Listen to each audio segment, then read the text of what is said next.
এটা কি বরদাস্ত করা যায়? আপনারা বলেন, এটা কি সহ্য করা যায়? দমায় রাখতে পারবা না। বাউলদের মুখের মধ্যে তালা লাগাও, বদমাশদের মুখের মধ্যে তালা লাগাও। যদি এদের মুখের মধ্যে তালা না লাগাও, মুসলমানেরকে জিন্দা খবর মুখে পুতাই ফেলবে। কথা বলতে হবে, ঠিক কিনা? অধিকার আছে। এই যে কয়েকদিন আগে আপনাদের পার্শ্ববর্তী এলাকা মানিকগঞ্জে আবুল সরকার যে কাজটা করেছে, সে কি করেছে? যাক বাজান, আল্লাহর কথার কোনো গুয়া মাথা আমি কিছুই পাই না। মাথা কোনটা গোয়া কোনটা এটা আমি পাই না। কেন পাই না? এই যে একটা কথা বলছে, আওয়ালু মা খালাকুল্লাহে ইশক। কত বড় গুস্তাখি করেছে রবের শানে। কে বাউল গান গাবে, কে জারি গান গাবে, কে শরীয়তের গান গাবে, কে মারিফতের গান গাবে, এটা নিয়ে আমাদের মাথা ব্যথা নাই। এটা নিয়ে দেশের আলেম সমাজ কথা বলে না। হ্যাঁ, বৈধ অবৈধ, জায়েজ না জায়েজ আর আমরা এতটুকুন বলে, কিন্তু গোটা দেশ তো আর একটা ইসলামের সুশীতল ছায়াতল। আমার মতো আরো 10টা-20টা আল্লাহ, 2-400 আল্লাহ যদি আরো বানাই দিতা, তাহলে তোমার আরো দাম বাড়তো। এটা তো তুমি করলে না। এত বুঝো তা তো বুঝো না। চলে আসে নাই যে ইসলাম কায়েম হয়ে গেছে, কোনো শরীয়ত বিরোধী কাজ এলাও হবে না। দেশের পরিবেশ তো এরকম হয়ে ওঠেনি। যার ধরুন গোটা বাউলদেরকে নিষিদ্ধ করতে হবে এমন কোনো আন্দোলন এদেশের তাওহীদি জনতাও করেনি, এদেশের আলেমরাও করেনি। এদেশের আলেমরা মোটা দাগে কোন কোন পয়েন্টটা ধরেছে যে একজন বাউল সরকার আল্লাহর সামনে গুস্তাখি করে বলেছে যে আল্লাহর মুখ কয়টা, আল্লাহ এক মুখে কয় কথা বলেন। নাউজুবিল্লাহ আসে নাই মুখে আপনাদের? যে মুখে একাধিক কথা আসে ওটা কি মুখ না অন্য কিছু?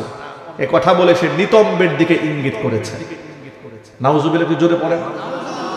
আল্লাহর শানে যে ব্যক্তি এত বড় বিয়াদবি করেছে, আপনারা একজন নির্ভেজাল একজন মুসলমান হিসেবে এখানে কে আওয়ামী লীগ, কে বিএনপি, কে জামাত, কে জাতীয় পার্টি, কে এনসিপি, এ প্রশ্ন এখানে না। প্রশ্ন হচ্ছে যে আল্লাহকে গালি দিয়েছে সে কি বাউল না ফাউল না হুজুর না তালবেলেন, এটা আমাদের পরিচয় না। সে আওয়ামী লীগ না বিএনপি, সেই পরিচয় আমরা দেখবো না। আমরা শুধু দেখবো সে ক্ষুধাদ্রোহী, তার শাস্তি দিতে হবে। ঠিক কেউ যদি বলেন? এখানে রাজনীতি করলে চলবে না, সব জায়গায় রাজনীতি চলে না। বুদ্ধিজীবীরা কান খুলে শুনে রাখেন, দেশের শীর্ষ রাজনীতিবিদরা কান খুলে শুনে রাখুন। আল্লাহর সামনে যে বেয়াদবি করেছে, তাওহীদি জনতা রুখে দাঁড়িয়েছে, পুলিশ তাকে গ্রেফতার করেছে। দেশীয় আইনে সর্বোচ্চ শাস্তি তাকে দিতে হবে। প্রয়োজনে আইনকে সংশোধন করে হলেও আবুল সরকারকে সর্বোচ্চ শাস্তি দেওয়া হোক, যাতে করে আগামীর ভবিষ্যতে আল্লাহর সামনে বেয়াদবি করতে গেলে লোকেরা একটু সতর্ক হয়। কথা বলে ঠিক কিনা? এখানেও রাজনীতি, এখানেও রাজনীতি। শাহবাগে দেখলাম বুদ্ধিজীবীরা দাঁড়ায় গেছে।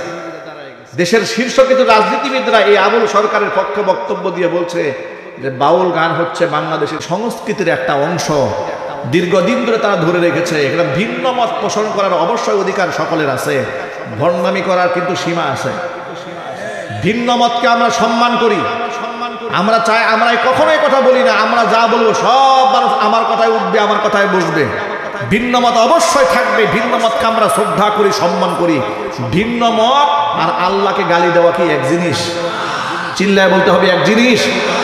বুদ্ধিজীবীরা দুটাকে গুলায় ফেলতেছে রহস্যজনক ভাবে। আবুল সরকারের অন্যায়টাকে, পাপটাকে হালকা বানিয়ে দিয়ে গোটা দেশের মধ্যে একটা ঘোলা অবস্থা সৃষ্টি করে ঘোলা পানিতে মাছ শিকার করার সৃষ্টি করছে। আমরা বলবো একদম আমাদের পরিষ্কার বার্তা, আল্লাহর সামনে যে বেয়াদবি করেছে তার পক্ষ অবলম্বন করে যারাই দাঁড়াবে, গোটা মুসলমান তাদের বিরুদ্ধে জিহাদের ঘোষণা দিতে বাধ্য হবে। আমাদের প্রশ্ন একদম স্পষ্ট, আমাদের বক্তব্য এই ব্যাপারে কোনো আপোষ নাই। আমরা স্বৈরাচারী হাসিনাকেও গুনি নাই, তাদের লেসপন্সারদেরকে গুনি নাই।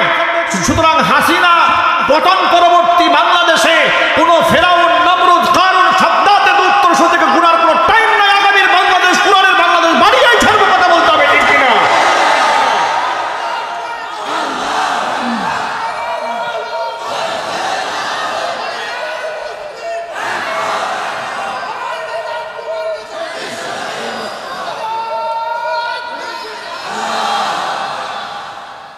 আপনারা কল্পনা করতে পারবেন না ওয়ালা বাউল গানের আড়ালে ইসলাম সম্পর্কে কত বাজে কথা বলে, হাদিস নিয়ে, কোরআন নিয়ে কত যে তামাশা করে। এই বিয়াদবটা বলে কুল আউযু বিরাব্বিন নাস, মালিকিন নাস, ইলাহিন নাস মিন শাররিল ওয়াসওয়াসিল খান্নাস আল্লাযী ইউওয়াসওয়িসু ফি সুদুরিন নাস মিনাল জিন্নাতি ওয়ান নাস।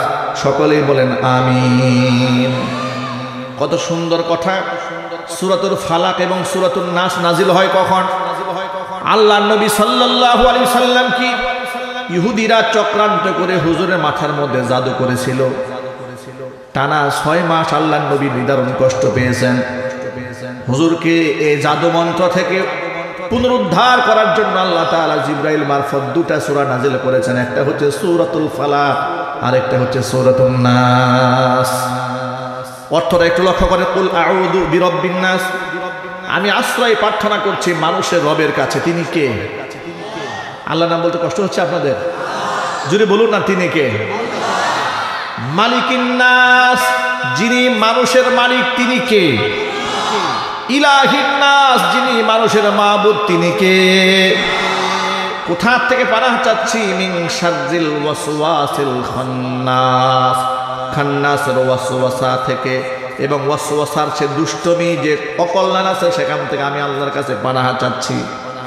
আল্লাযী ইউওয়াসওয়িসু ফি সুদুরিন নাস, যা মানুষের অন্তরের মধ্যে ওয়াসওয়াসা সৃষ্টি করে, সেই খান্নাস কারা? মিনাল জিন্নাতি ওয়ান নাস, শয়তান 2 শ্রেণীর। একটা হচ্ছে মানুষের পক্ষ থেকেও শয়তান আছে, আর একটা জিন থেকেও শয়তান আছে।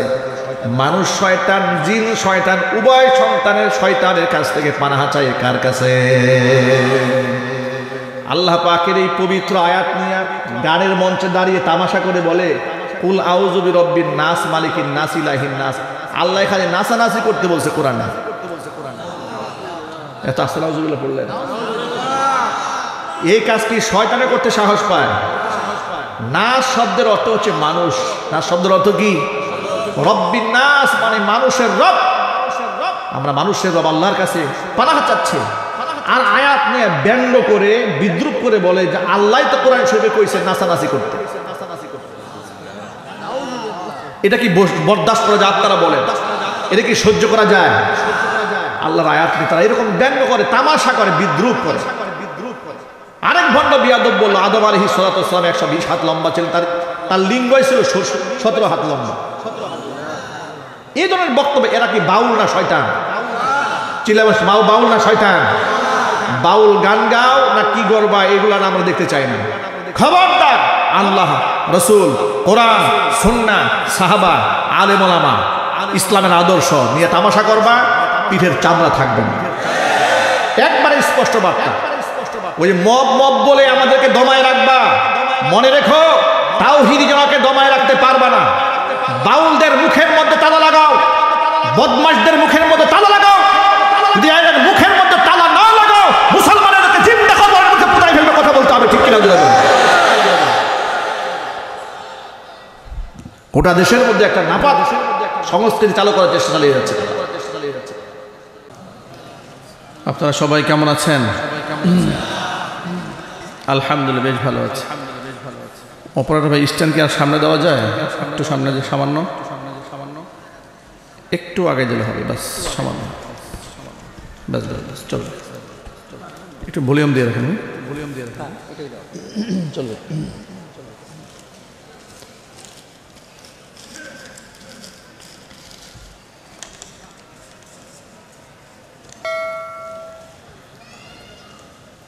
মাশাআল্লাহ, অনেক সুন্দর আয়োজন হয়েছে এবং প্যান্ডেলও যথেষ্ট সুন্দর হয়েছে। লাইটিং ব্যবস্থাপনা খুব উন্নত হয়েছে।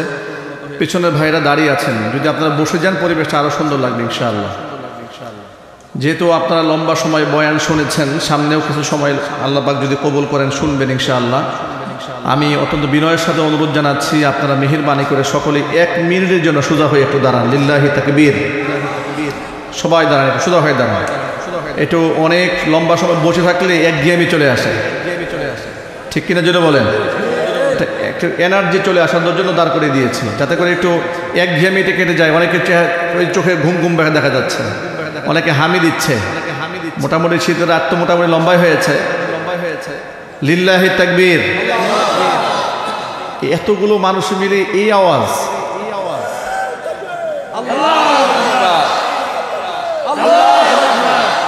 আগামীর বাংলাদেশকে ইসলামের বাংলাদেশ করার জন্য এই তাকবীরের স্লোগানে হবে না। লিল্লাহি তাকবীর। দুহাত উত্তোলন করে একেবারে এইভাবে দুহাত উঁচু করে লিল্লাহি তাকবীর, নারায়ে তাকবীর। কোরআন সুন্নাহ যেখানে, কোরআন সুন্নাহ যেখানে, কোরআন নাই যেখানে, আল্লাহ পাক কবুল করেন।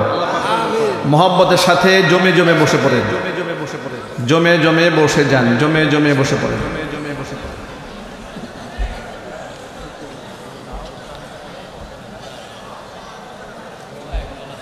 অপারেটর হালকা রিভাব দিয়ে রাখেন, হালকা রিভাব দিয়ে রাখেন, হালকা করে। আর আরেকটু ভলিউম দিতে হবে, হ্যাঁ, যেন এই যে স্টেজে আমি নর্মাল কথা বলতে পারি, একদম সাদা মাঠা কথা বলবো, কোনো চিৎকার চেঁচামেচি ছাড়া একদম লো ভয়েসে কথা বলবো, আওয়াজ দিয়ে রাখেন। আলহামদুলিল্লাহ, আলহামদুলিল্লাহ নাহমাদুহু ওয়া নাস্তাঈনুহু ওয়া নাস্তাগফিরুহু ওয়া নু'মিনু বিহি ওয়া নাতাওয়াক্কালু আলাইহি ওয়া নাউযু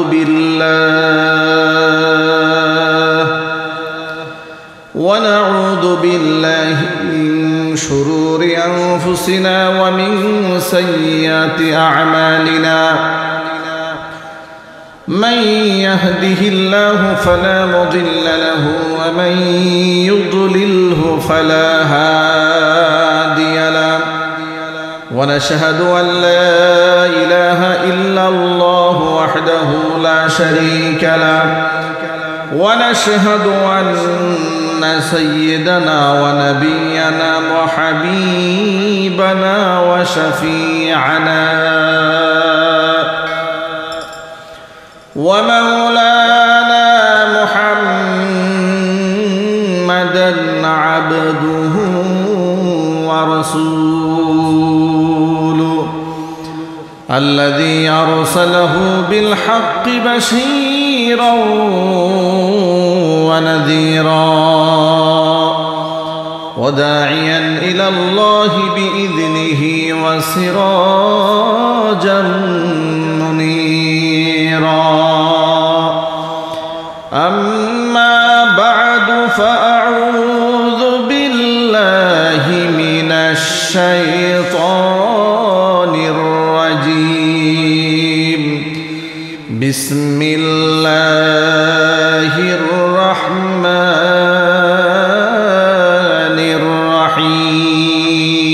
الرحيم. يا أيها الناس اتقوا ربكم الذي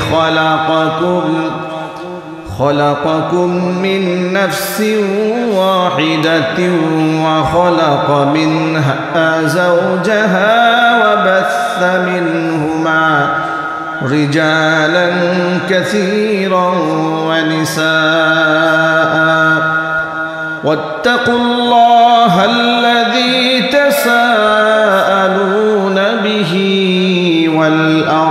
والأرحام، إن الله كان عليكم رقيبا. وقال تعالى في شان حبيبه ومحبوبه آمرا ومخبرا: إن الله وملائكته يصلون على النبي يا أيها الذين آمنوا صلوا عليه وسلموا تسليما. اللهم صل على محمد وعلى آل محمد كما صليت على إبراهيم وعلى آل إبراهيم إنك حميد مجيد. اللهم بارك على محمد وعلى آل محمد كما باركت على إبراهيم وعلى آل إبراهيم إنك إنك حميد مجيد জবান ছেড়ে দিয়ে মোহাব্বতে প্রাণ খুলে সকলে মিলে কিছুক্ষণ জিকির করুন লা ইলাহা ইল্লাল্লাহ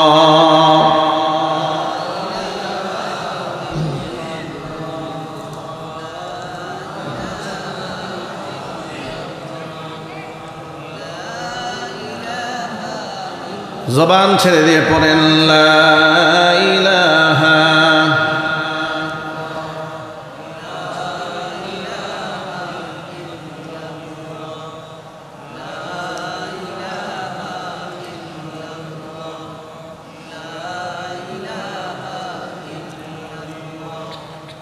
লা ইলাহা ইল্লাল্লাহ লা ইলাহা ইল্লাল্লাহ লা ইলাহা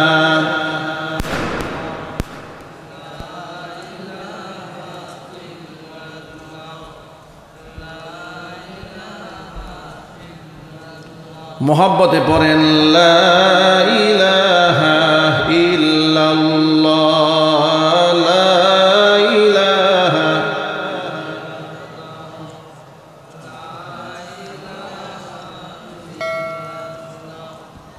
لا إله إلا الله لا إله إلا الله لا إله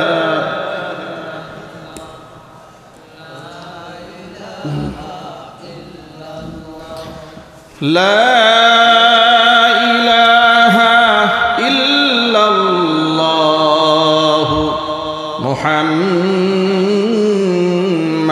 রাসূলুল্লাহ সাল্লাল্লাহু আলাইহি ওয়াসাল্লাম। ঐতিহ্যবাহী কুষ্টিয়া জেলার অন্তর্গত খোকসা গোপগ্রাম কেন্দ্রীয় জামে মসজিদের উদ্যোগে গোপগ্রাম ফাজিল মাদ্রাসা ময়দানে আয়োজিত 81তম বার্ষিক তাফসীরুল কোরআন মাহফিলের শেষ অধিবেশনের সম্মানিত সভাপতি মাওলানা আব্দুল হক মাস্টার সাহেব, অবসরপ্রাপ্ত প্রধান শিক্ষক গোপগ্রাম সরকারি বালিকা বিদ্যালয়, মোহতারাম সভাপতির নেক হায়াত আল্লাহ তাআলা দারাজ করুন। মাহফিল পরিচালনা রয়েছেন মাওলানা আবু তলহা হাফিজাহুল্লাহ, মাস্টার্স আরবি সাহিত্য, ইসলামী বিশ্ববিদ্যালয় কুষ্টিয়া, খতিবত্র মসজিদ। মোহতারাম খতিব সাহেবের নেক হায়াত আল্লাহ তাআলা দারাজ করুন, তার খিদমাতের ওয়াসাতকে আল্লাহ তাআলা বৃদ্ধি করে দিন। গোপগ্রাম কেন্দ্রীয় জামে মসজিদকে আল্লাহ তাআলা কিয়ামত পর্যন্ত কবুল করেন। আল্লাহ তাআলা যে আজকে আমাদেরকে এত সুন্দর একটি পরিবেশে কোরআনের ময়দানে বসে কোরআন সুন্নাহ থেকে আলোচনা করার সুযোগ তৈরি করে দিয়েছেন, এই জন্য আপনারা খুশি না বেজার? কম না বেশি? হৃদয়ের সবটুকুন ভালোবাসা উজাড় করে শ্রদ্ধা জড়িত কণ্ঠে মহান মনিবের শেখানো ভাষায় শুকরিয়া আদায় করছি। জবান ছেড়ে দিয়ে সকলে একযোগে বলছি আলহামদুলিল্লাহ। রব্বানা লাকাল হামদ হামদান কাসীরা তাইয়িবান মুবারাকান ফীহি ইয়া রাব্বি লাকাল হামদু কামা ইয়ানবাগি লিজালালি ওয়াজহিকা ওয়া আযীমি সুলতানিকা। আল্লাহ তাআলা আজকে তাফসীরুল কোরআন মাহফিলকে কবুল করুন। অক্লান্ত পরিশ্রম করে এই জান্নাতের বাগান যারা সাজিয়েছেন, দূরদারাজ থেকে শোনার জন্য যারা এসেছেন, আজকের মাহফিলের ওয়াসিলা করে আল্লাহ তাআলা সকলকে পরিপূর্ণ হেদায়েত নসিব করুন। অত্র এলাকার সমস্ত মুর্দিগানের কবরে আযাব আল্লাহ তাআলা কিয়ামত পর্যন্ত বন্ধ করে দিন। কাল হাসরের কঠিন ময়দানে আজকের এই আয়োজন আল্লাহ তাআলা আমাদের সকলের নাজাতের জারিয়া হিসেবে কবুল করুন। বন্ধুগণ, তাফসীরুল কোরআন মাহফিলে আমরা কোরআন থেকে আলোচনা করব, আমরা বলি ইনশাআল্লাহ। আমি যদি আপনাদেরকে প্রশ্ন করি যে আল্লাহ পাকের এই কালামে কোনো ভুল আছে, উত্তর কিন্তু সকলে দেন নাই। এখানে সামনে যারা বসে আছেন আপনারা মনে করবেন না হুজুর অনেক দূরে বসে আছে, আমাদের মুখ দেখেন না। আপনাদের সাথে যদি আমার আই কন্ট্যাক্ট না হয়, যদি চোখের চোখে চাহনি মিল না থাকে, আর আপনারা যদি আমার ভাষা না বুঝেন, আর আপনাদের সাথে যদি আমার এতটুকু সম্পৃক্ততা না থাকে, তাহলে তো আলোচনা করা অনেক কঠিন হয়ে যাবে। এই জন্য আমি অত্যন্ত বিনয়ের সাথে আপনাদেরকে অনুরোধ করছি, আপনারা আমার প্রশ্নের জবাব দিবেন। এর দ্বারা দুটো ফায়দা হবে। এক হচ্ছে আপনি যেখানে প্রেজেন্ট আছেন, শয়তান আপনাকে ধোঁকা দিতে পারবে না। 2 নম্বরে হচ্ছে যে আপনাদের এই আওয়াজটা শুনলে আমি পরবর্তী কথাটা বলতে উৎসাহ পাবো, যে আমি যা বলছি সেটা আপনারা নিয়েছেন। মেহেরবানি করে আপনার জবাব দিয়ে বলুন, আল্লাহ পাকের এই কালামে কোনো ভুল আছে? ভুল হওয়ার কি আদৌ কোনো সম্ভাবনা আছে? দেখুন, আপনারা যে একনিষ্ঠ চিত্তে জবাবটা দিয়েছেন, সূরা ফাতিহা থেকে নাস পর্যন্ত সকলেই কিন্তু আপনার কোরআনটা পড়েননি, সকলে বুঝেননি, আমলও করেননি, কিন্তু কোরআনের প্রতি আমাদের বিশ্বাসের গভীরতা এত বেশি যে পুরোটা আমাদের না পড়লেও এটা আমরা কোরআনের উপরে এত আস্থা, এত বিশ্বাস, এটা আমরা অন্ধভাবে আল্লাহর কোরআনকে বিশ্বাস করি। আর ইমানি বিশ্বাসটা অন্ধবিশ্বাস কি ইমানি বিশ্বাস বলে? মানে কষ্ট নেবেন না, আমাদের দেশের কিছু বুদ্ধিজীবীরা আমাদেরকে ধর্মান্ধ বলে গালি দেয়। কথা ঠিক টাইমে ঠিক জুড়ে বলে। এই গালিটা যুগ যুগ ধরে আমরা খেয়ে অভ্যস্ত। আমাদেরকে বলা হয় ধর্মান্ধ। এখন আবার একটু সংযোজন করা হয়েছে উগ্র ধর্মান্ধ। আর মৌলবাদ, জঙ্গিবাদ, এই ট্যাগটা আমরা যুগের পর যুগ ওয়ারি সূত্রে খেয়ে এসেছি। ঠিক না ঠিক জোরে বলে? এগুলো আমরা এখন গায়ে মাখি না, কারণ গালি খাওয়াটা সুন্নাত। গালি খাওয়া কি সুন্নাত? ইমানদার সবর করবে। ওরা আমাদেরকে ধর্মান্ধ বলে, কট্টর মৌলবাদ বলে। কেন বলে আপনাদেরকে কারণটা বলে দেই। আমরা আমাদের ধর্মকে অন্ধভাবে বিশ্বাস করি, একবারে মৌলিকভাবে বিশ্বাস করি, এবং আমরা আমাদের ধর্মীয় বিধানে কোনো প্রশ্ন তুলতে চাই না। আল্লাহর পক্ষ থেকে যে বিধান আল্লাহ রসুলের মাধ্যমে আমরা প্রাপ্ত হয়েছে, সেখানে কি প্রশ্ন তোলার কোনো ক্ষমতা আমাদের কারো আছে ভাই? আরো যদি বলুন, পশ্চিমা দুনিয়া এই ইসলামটাকে ভয় করে। পশ্চিমা দুনিয়া কিন্তু সব ইসলামকে ভয় করে না, ওরা ইসলামের ক্লাসিফিকেশন করেছে, ইসলামের মধ্যে স্তর বিন্যস্ত করেছে। তারা একটা নাম দিয়েছে মডারেট ইসলাম, আধুনিক ইসলাম। আরেকটা নাম দিয়েছে ফান্ডামেন্টালিজম, আরেকটা হচ্ছে মডারেট আধুনিক ইসলাম। এই যে শব্দগুলো তারা বের করেছে, অথচ ইসলামের কোনো বিভাজন নাই। আধুনিক ইসলাম বলতে কিছু নাই, ফান্ডামেন্টালিজম বলতে কিছু নাই, এমনকি উগ্রবাদ বলতে কিছু নাই। ইসলাম যেভাবে এসেছে পৃথিবীতে শুরুতে, সেভাবে আছে, থাকবে কিয়ামত পর্যন্ত। কথা ঠিক না বেড়ে জুড়ে বলি? ওরা মুসলমানদেরকে এরকম বিভাজন করে যে এই এই আলেমরা ঠিক আছে, এরা আধুনিক আলেম, এরা আধুনিক ইসলাম মানে, আর এই যে কিছু হুজুর আছে একদম কট্টর ইসলাম মানে, এটা আমাদের পছন্দ নয়। এভাবে কথা বলে মুসলমানদের বিভক্তি তৈরি করে। আমি আপনাদের জ্ঞাতার্থে জানাতে চাই যে আল্লাহর পক্ষ থেকে যা নাজিল হলো, এর মধ্যে কি আমাদের কোনো প্রকার প্রশ্ন তোলার কোনো অধিকার আছে? আমরা কি আল্লাহকে কেউ দেখেছি? ফেরেশতাদেরকে দেখেছি, জিন জাতিকে দেখেছি, পরকাল দেখেছি, কবরের জীবন দেখেছি। কবরের জীবন থেকে কেউ ফিরে এসে আমাদের কাছে স্টেটমেন্ট দেয়নি এই কথা বলে যে আপনারা যে আমাকে শুয়াই দিয়ে আসলেন, এরপরেই ফেরেশতা আসছে। আসার পর আমাকে প্রশ্ন করে বলেছে মার রব্বুকা ওয়া মান নাবিয়্যুকা ওয়া মা দীনুকা। 3টা প্রশ্ন করেছে। এইরকম কবর থেকে উঠে এসে কেউ আমাকে এমন কথা বলেনি। তাহলে আমরা যে কথা বিশ্বাস করলাম, কিসের উপরে বিশ্বাস করলাম? আমরা এটা অন্ধভাবে বিশ্বাস করে নিয়েছি। কথা ঠিক না বেরিয়ে দিয়ে বলেন? আমরা আল্লাহকে দেখিনি, আমরা আল্লাহকে অন্ধভাবে বিশ্বাস করে দিয়েছি। শুধুমাত্র আমরা কোরআনে পেয়েছি, আল্লাহর নবীর সুন্নাহর মধ্যে পেয়েছি, হুজুরের কথাকে আমরা বিশ্বাস করে নিয়েছি, আর মুখে পড়ে নিয়েছি আমানতু বিল্লাহি ওয়া মালাইকাতিহি ওয়া কুতুবিহি ওয়া রুসুলিহি ওয়াল ইয়াউমিল কিয়ামা ওয়াল আখিরি ওয়াল কদরি খাইরিহি ওয়া শাররিহি মিনাল্লাহি তাআলা ওয়াল বাসি বা'দাল মাউত। এক বাক্যে জবাব দেয়, বলুন আল্লাহর উপর আমাদের ঈমান আছে না নাই? প্রেরিত রাসূলগণের উপর ঈমান আছে না নাই? নাজিলকৃত কিতাব সমূহের উপর ঈমান আছে না নাই? ফেরেশতাদের উপর ঈমান আছে না নাই? পরকালের উপর কিয়ামত আছে না নাই? পুনরুত্থান যে করা হবে, আবার আমাদেরকে জিন্দা করা হবে, সে বিষয়ে আমাদের ঈমান আছে না নাই? ভালো মন্দ একমাত্র কার পক্ষ থেকে ফয়সালা হয়? এই যে কয়েকটা কথা বললাম, আপনারা বলেন এখানে এমন কে আছেন যে আল্লাহকে দেখেছেন? আপনারা বলুন, আছেন কেউ?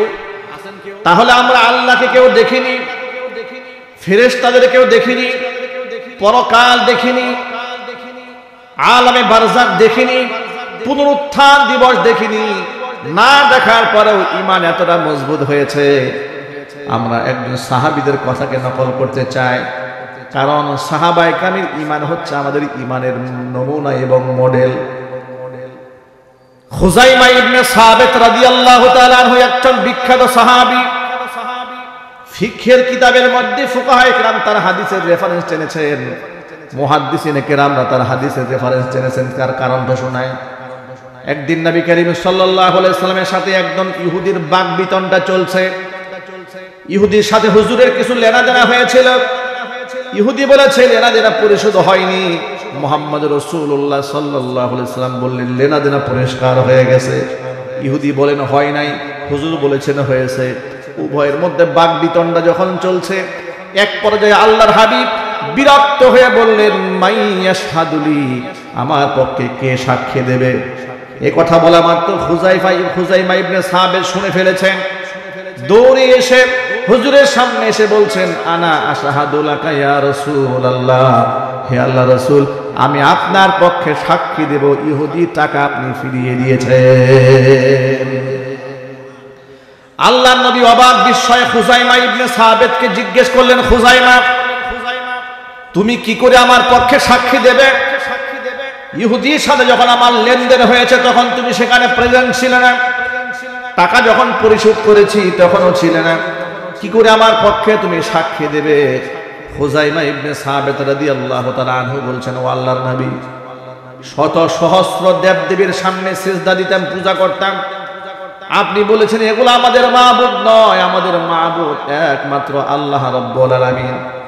না দেখেই বিশ্বাস করে নিয়েছি। আপনি বলেছেন কবরে সওয়াল জবাব হয়, দেখিনি বিশ্বাস করে নিয়েছি। আপনি বলেছেন মিজান আছে, পুলসিরাত আছে। আপনি বলেছেন কিয়ামতের ময়দানে আমলনামার হিসাব দিতে হবে। এত বড় বড় কথা কিছুই দেখিনি, শুধু আপনার কথার উপর বিশ্বাস করে যেহেতু সাক্ষী দিতে পারি। ইহুদির সামান্য কয়েকটা টাকা আপনি ফেরত দিয়েছেন। আপনি মুখ থেকে সেটা উচ্চারণ করেছেন, আমি নিজ কানে শুনে নিয়েছি। কেন আপনার পক্ষে আমি সাক্ষী দিতে পারবো না? আল্লাহর হাবিব খুযাইমা ইবনে সাবিতের কথায় এত মুগ্ধ হলেন। হুজুরকে যেহেতু আল্লাহ শারঈ শরীয়ত বানিয়েছিলেন, শরীয়ত প্রণেতা বানিয়েছিলেন, নবীজি বলেন আজকের পর থেকে যেই বিচার ব্যবস্থাপনায় একজন মুসলমান হলে হয় না, দুইজন ব্যক্তির সাক্ষীর প্রয়োজন হয়। আজকের পর থেকে যদি দুইজন সাক্ষীর পরিবর্তে আমার খুযাইমা একা কোথাও সাক্ষী হয়ে যায়, দুইজন সাক্ষী দিলে যা হবে, একজন সাক্ষী দিলে তার বরাবর হয়ে যাবে। জোর আওয়াজে বলেন আল্লাহু আকবার। খুযাইমা ইবনে সাবিত রাদিয়াল্লাহু তাআলা আনহু যে তার যে বক্তব্যটা আমাদের বক্তব্য সেম। আমরা আল্লাহকে দেখিনি, কিন্তু আল্লাহর উপর আমাদের অগাধ বিশ্বাস এতটা বেশি। আমাকে যদি ফাঁসির মঞ্চে ঝুলাইয়া দেওয়া হয় আর বলা হয় আল্লাহ নাই, সেটা আমরা বরদাস্ত করতে পারবো না। আমরা আমার রাসূলকে এত মহব্বত করি, এত ভালোবাসি। ১৫০০ বছর আগে আল্লাহর হাবিব দুনিয়া থেকে চলে গেছেন, কিন্তু তার প্রত্যেকটা সুন্নাহ, তার প্রত্যেকটা বক্তব্য, তার প্রত্যেকটা কথা, তার প্রত্যেকটা উঠা বসা, তার আদর্শ আমাদের সামনে আল্লাহ তাআলা এতটা প্রাঞ্জলভাবে ভাসিয়ে রেখেছেন। আমরা প্রতিনিয়ত যেন আল্লাহ রাসূলকে দেখতে পাই। কথা ঠিক না? বের জোরে বলেন। আল্লাহ নবীকে আমাদের মাঝে এতটা আলোচনায় আল্লাহ পাক রেখেছেন, এটা আল্লাহ পাকের দয়া আমাদের উপরে। আমাদের জীবদ্দশায় মনে হয় এমন কোনো দিন যায় না, এমন কোনো ঘন্টা খুব কম যায় যে ঘন্টার মধ্যে একবার রাসূলের নাম উচ্চারিত না হয়। সুবহানাল্লাহ বলবেন না আপনারা? এটা আল্লাহ পাকের ওয়াদা। আল্লাহ পাক বলেছেন ওয়া রাফা'না লাকা যিকরাক, হে আমার হাবিব, আপনার নামের উচ্চারণ আমি অনেক অনেক উপরে উঠাই দিয়েছি। এর জোর আওয়াজে বলেন আল্লাহু আকবার। আমার চোখের দেখা ভুল হতে পারে, কিন্তু কোরআনে ভুল নাই। আমার নিজের গবেষণায় ভুল হতে পারে, কিন্তু আল্লাহর নবী সাল্লাল্লাহু আলাইহি ওয়াসাল্লাম যে বক্তব্য দিয়েছেন তার মধ্যে ভুল নাই। কারণ আমি মস্তিষ্ক প্রসূত জ্ঞান দ্বারা আমি ইলম অর্জন করে গবেষণা করি। নবী করিম সাল্লাল্লাহু আলাইহি ওয়াসাল্লাম শুধুমাত্র বুদ্ধিভিত্তিক জ্ঞান দিয়ে উম্মাকে পরিচালিত করেন নাই, বরং তিনি উম্মাকে পরিচালিত করেছেন আল্লাহ প্রদত্ত ইলম দিয়ে। জোরে বলেন সুবহানাল্লাহ। আল্লাহর পক্ষ থেকে যে ওহী এসেছে তার মধ্যে সন্দেহ করার কি আদৌ কোনো অবকাশ আছে? দেখুন, আল্লাহকে কোনো ব্যাপারে প্রশ্ন করা যায় না। তিনি মহান, তিনি অসীম। আমাদের এই সসীম জ্ঞান দিয়ে, ওমা উতীতুম মিনাল ইলমি ইল্লা কালিলা, সীমিত জ্ঞান দিয়ে সীমাহীন জ্ঞানের অধিকারী, অসীম জ্ঞানের অধিকারী, সমগ্র ক্ষমতার মালিক, সমস্ত ক্ষমতার মূল উৎস কে? একটু জোরে বলেন তো ভাই, আরো জোরে বলুন। তাম পৃথিবীর একেবারে আদম আলাইহিস সালাতু ওয়াস সালাম থেকে নিয়ে শুরু করে কিয়ামত পর্যন্ত যত মানুষ এই দুনিয়াতে আগমন করবে, তাদের সমস্ত জ্ঞান যদি এক পাল্লায় দেওয়া হয়, আল্লাহর জ্ঞানের তুলনায় কতটা সীমিত একটা এক্সাম্পল দেই।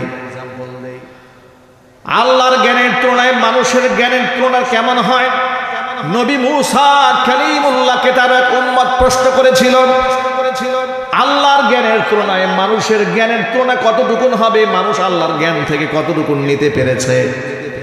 নৌকার মধ্যে বসে থেকে নবী মূসা কালিমুল্লাহ এক্সাম্পল দিলেন। একটা পাখি নৌকার এক প্রান্তে বসে সমুদ্র থেকে তার চঞ্চু দিয়া সামান্য পানি টেনে নিয়েছে, একেবারে সামান্য পানি ঠোঁটের মধ্যে লেগে আছে। নবী মূসা কালিমুল্লাহ জবাব দিয়ে বলেন, উদাহরণস্বরূপ বলা যায় এই মহাসমুদ্রটা হচ্ছে আল্লাহ পাকের জ্ঞান, আর এই মহাসমুদ্র থেকে সামান্যতম পাখি পানি যতটুকু নিয়েছে, তাম পৃথিবীর মানুষের জ্ঞান তুলনা করলে আল্লাহ রাব্বুল আলামিনের জ্ঞানের তুলনায় পাখি যতটুকু পানি নিয়েছে এতটুকু হবে না। সুতরাং এই সীমিত জ্ঞান দিয়ে আল্লাহ তাআলাকে প্রশ্ন করা যায় না। আল্লাহকে প্রশ্ন করেছে শয়তান, সে ধ্বংস হয়েছে। কথা ঠিক না ঠিক? আল্লাহ তাআলা কোরআন মাজিদে ইতিহাস বলেছেন, ফাইদা সাওয়াইতুহু ওয়া নাফাখতু ফীহি মির রূহি ফাকউ লাহু সাজিদিন। আমি যখন আদমকে কমপ্লিট করব, আর যখন ফাইদা সাওয়াইতুহু ওয়া নাফাখতু ফীহি মির রূহি, আদমের মধ্যে যখন রূহ ফুঁকে দেব, ফাকউ লাহু সাজিদিন, ও ফেরেশতারা তোমরা সকলে মিলে তার সম্মানার্থে সিজদা দেবে। ফাসাজাদাল মালাইকাতু কুল্লুহুম আজমাউন, সকল ফেরেশতারা সিজদা দিয়েছে, ইল্লা ইবলিস, ইবলিস সিজদা দেয়নি। আবা আন ইয়াকুনা মা'আস সাজিদিন, সে সিজদাকারীদের অন্তর্ভুক্ত হতে সে অস্বীকৃতি জ্ঞাপন করেছে। আল্লাহ শয়তানকে ডেকে জিজ্ঞেস করেছেন, ইয়া ইবলিস মা লাকা আল্লা তাকুনা মা'আস সাজিদিন, ফেরেশতাদের সাথে তুমি কেন আদমকে সিজদা করলে না? শয়তান তখন জবাব দিয়ে বলল, ক্বালা লাম আকুল লিআসজুদা লিবাশারিন খলাকতাহু মিন সালসালিন মিন হামাইন মাসনুন। আয় আমার রব, আমি তো এত ঠুনকো নই আর এতটা নিম্নমানের সৃষ্টি নই। পচা দুর্গন্ধময় কাদা মাটি থেকে ঠনঠনে মাটি দিয়ে যে আদমকে সৃষ্টি করেছ, ওই সৃষ্টিকে আমি সিজদা দেব, আমি তো এতটাও নগণ্য নই। জোরে বলেন নাউজুবিল্লাহ। অন্য জায়গার মধ্যে আল্লাহ তাআলা এই বক্তব্য এভাবে তুলে ধরেছেন, শয়তান আল্লাহকে ডেকে বলেছে, আসজুদু লিমান খলাকতা তিনা, মাটি দিয়ে যাকে সৃষ্টি করেছো তাকে আমি সিজদা দেব। খলাকতানি মিন নারি ওয়া খলাকতাহু মিন তিন। অন্য আয়াতে আল্লাহ পাক বলেন, শয়তানের জবাবটা এরকম ছিল, আমাকে বানিয়েছো আগুন দিয়ে, এর বানিয়েছো মাটি দিয়ে। আগুনের স্বভাব হচ্ছে উপরে থাকা, মাটির স্বভাব নিচে থাকা। তাহলে আগুনের তৈরি জিন হয়ে মাটির তৈরি মানুষকে আমি সেজদা দিব, আমার কি কোনো প্রেস্টিজ নাই? আমার কি সম্মান বোধ বলতে কিছু নাই? আল্লাহ রাব্বুল আলামিনের হুকুমের সামনে যুক্তি স্থাপন করার কারণে আল্লাহ পাক তাকে বলেছেন, ক্বালা ফাখরুজ মিনহা ফাইন্নাকা রাজিম। বের হয়ে যা আমার জান্নাত থেকে, তুই বিতাড়িত। ওয়া ইন্না আলাইকা লা'নাতা ইলা ইয়াউমিদ্দিন, কিয়ামত দিবস পর্যন্ত তোর উপর লানত বর্ষিত হতে থাকবে। শয়তান তখন বলল, ক্বাল রাব্বি ফাআনজিরনি ইলা ইয়াউমি ইউবাসুন, আল্লাহ আমাকে পুনরুত্থান দিবস পর্যন্ত অবকাশ দাও, আমাকে সুযোগ দাও। ক্বাল আল্লাহ রাব্বুল আলামিন তখন বললেন, ফাইন্নাকা মিনাল মুনজারিন ইলা ইয়াউমিল ওয়াক্তিল মা'লুম, নির্ধারিত দিন নির্ধারিত সময় কিয়ামত পর্যন্ত তোর অবকাশ দেওয়া হলো। ইতিহাস অনেক লম্বা, আমার এই বিষয়ে আলোচনা করা মূল উদ্দেশ্য নয়। আমি শুধু এই মেসেজটা আপনাদেরকে বোঝাতে চেয়েছি, মহান আল্লাহ পাকের সিদ্ধান্তের উপর প্রশ্ন তোলার কোনো ক্ষমতা কারো নাই। প্রশ্ন যদি কেউ তোলে তাহলে সেই মারদুদ হয়ে যাবে, মালহন হয়ে যাবে। কথা ঠিক না ঠিক? আল্লাহর সিদ্ধান্তে কিন্তু প্রশ্ন তোলা যায়? একটু জোর আওয়াজে বলেন ভাই, তোলা যায় না? আল্লাহর সিদ্ধান্তে প্রশ্ন তোলা যায় না। প্রমাণ কি? প্রমাণ আপনাদেরকে দিলাম একটা। শয়তান আল্লাহর সিদ্ধান্তে প্রশ্ন তুলে মালউন হয়েছে। আরেকটা দৃষ্টান্ত দিচ্ছে আপনাদেরকে, আরেকটা আয়াত থেকে প্রমাণ দিচ্ছে। সূরাতুল আহজাবের 36 নম্বর আয়াত। আল্লাহ তাআলা উক্ত আয়াতের মধ্যে বললেন, ওয়ামা কানা লিমুমিনিন ওয়ালা মুমিনাতিন ইযা কাদাল্লাহু ওয়া রাসূলুহু আমরা আইয়াকুনা লাহুমুল খিয়ারাতু মিন আমরিহিম ومن يعص الله ورسوله فقد ضل ضلالا مبينا। আল্লাহ তাআলা বলেন, ইযা কাদাল্লাহু ওয়া রাসূলুহু আমরা, আমি আল্লাহ এবং আমার রাসূল যদি কোনো ব্যাপারে কোনো রায় দিয়ে ফেলেন, কোনো সিদ্ধান্ত দিয়ে ফেলেন, তাহলে সেই সিদ্ধান্তের উপরে ওয়ামা কানা লিল মুমিনিন ওয়ালা মুমিনাতিন, দুনিয়ার কোনো ইমানদার নরনারীর অধিকার থাকে না আইয়াকুনা লাহুমুল খিয়ারাতু মিন আমরিহিম, আমি আল্লাহর রায়, আমার নবীর রায়ের মাঝখানে নিজস্ব মন্তব্য তারা পেশ করবে, সেই অধিকার तमाम দুনিয়ার কোনো ইমানদার নারী পুরুষের নাই। কারণ ইমানদার নারী পুরুষ মতামত দেবে তার মস্তিষ্ক থেকে। ইমানদারের মাথা সবসময় কি ঠিক থাকে? আগের আবেগের বশবর্তী ভুল দিতে পারে, সঠিক দিতে পারে, কিন্তু আল্লাহর পক্ষ থেকে যে রায় আসে সেটা বান্দার জন্য কল্যাণ করা হয়, যার মধ্যে প্রশ্ন তোলার কোনো সুযোগ নেই। কথা ঠিক নেবে ঠিক জোরে বলেন। ছোট্ট একটা এক্সাম্পল দিচ্ছি। নবী করিম সাল্লাল্লাহু আলাইহি ওয়াসাল্লামের একজন বিখ্যাত সাহাবী, নাম হচ্ছে জুলাইবিব রাদিয়াল্লাহু তাআলা আনহু। নাম কি জোরে বলেন তো ভাই? সবাই একটু জোরে বলেন। এই অপারেটর ভাই একটু সাউন্ড দেন, ভলিউম দেন, ভলিউমটা বাড়ান, প্যান্ডেলে আওয়াজ দেন। বেশি কাছ থেকে কথা বলতে হচ্ছে, একটু দূর থেকে কথা বলা যায় পরিবেশ করেন। হ্যাঁ, একটু ভলিউম দেন, ভলিউম দেন, আরো দেন, ভাইরা আমার। নবী করিম সাল্লাল্লাহু আলাইহি ওয়াসাল্লামের সাহাবীর নাম হচ্ছে জুলাইবিব রাদিয়াল্লাহু তাআলা আনহু। তিনি কালো মানুষ ছিলেন, বেটে মানুষ ছিলেন, খাটো মানুষ ছিলেন। মনে রাখবেন, আমাদেরকে আল্লাহ তাআলা যে ধর্ম দিয়েছে, ঈমান ও ইসলাম দিয়েছে, এই ধর্মে মানুষ সৌন্দর্যতা দিয়ে আল্লাহর কাছে সম্মানিত হতে পারে না। এই ধর্মে মানুষ সম্মানিত হয় তাকওয়ার মাধ্যমে, আমলের মাধ্যমে। ঠিক না ঠিক জোরে বলেন। সম্পদ দিয়ে, ক্ষমতা দিয়ে, পেশি শক্তি দিয়ে এই ধর্মে সম্মানিত হওয়া যায় না। ইন্না আকরামাকুম ইনদাল্লাহি আতকাকুম, তোমাদের মধ্যে সর্বাধিক সম্মানিত আল্লাহর কাছে ওই ব্যক্তি যে ব্যক্তির অন্তরে তাকওয়া বেশি। তো জুলাইবিব একজন বেটে মানুষ, খাটো মানুষ, কালো মানুষ। সম্পদ তেমন কিছু নাই, কিন্তু আল্লাহর কাছে, রাসূলের কাছে তিনি অনেক দামি মানুষ। হুজুরের কাছে তিনি এতটাই দামি যে নবী করিম সাল্লাল্লাহু আলাইহি ওয়াসাল্লাম বলেছেন যে জুলাইবিব আমি রাসূলের, আমি রাসূল আমার জুলাইবিবের। সুবহানাল্লাহ বলতে পারলেন না আপনারা? আচ্ছা, এই কথার গভীরতা বুঝতে পেরেছেন তো? আল্লাহর নবী বলেন জুলাইবিব আমি রাসূলের, আমি রাসূল আমার জুলাইবিবের। হুজুর তাকে কত মোহাব্বত করতেন। একদিন তাকে এই জুলাইবিবকে ডেকে জুলাইবি হুজুরের সামনে আসেন। জুলাইবি হুজুরকে প্রশ্ন করছেন, হে আল্লাহর নবী, আপনি যে জান্নাতে হুরের কথা বলেন যে মানুষ মারা গেলে ইমানদার ব্যক্তিকে আল্লাহ জান্নাতে হুর দিবেন, তা আমার মতো কালো মানুষ যে আমাকে আল্লাহ হুর দেবে? হুজুর বুঝতে পেরেছেন যে সে জুলাইবি যে কোনো কারণে হীনমন্যতায় ভুগতেছে, তা না হলে এই কথা তো বলার কথা না। জুলাইবিবের মুখের এই বক্তব্য শুনে তার মনের কথা হুজুর আন্দাজ করতে পারলেন। হুজুর জিজ্ঞেস করলেন, হাল্লা তাতাজাওয়াজিয়া জুলাইবিব, জুলাইবিব তুমি বিবাহ শাদী করো না কেন? জুলাইবিব বললেন, নবীজি আমার মতো কালো মানুষকে কে বিবাহ করবে? হুজুর বললেন, তোমার কি বিবাহের হাজাত আছে, প্রয়োজন আছে? জুলাইবিব বললেন, নবীজি অবশ্যই আছে, কিন্তু আমাকে বিবাহ করবে এমন মেয়ে কে আছে বা এমন গার্জিয়ান বা কে আছে তার মেয়েটাকে আমার মতো কালো মানুষের হাতে তুলে দেবে? নবী করিম সাল্লাল্লাহু আলাইহি সাল্লাম বললেন, জুলাইবিব আজকের পর থেকে তোমার বিবাহের ব্যবস্থা করার দায়িত্ব আমি নবী নিয়ে নিলাম।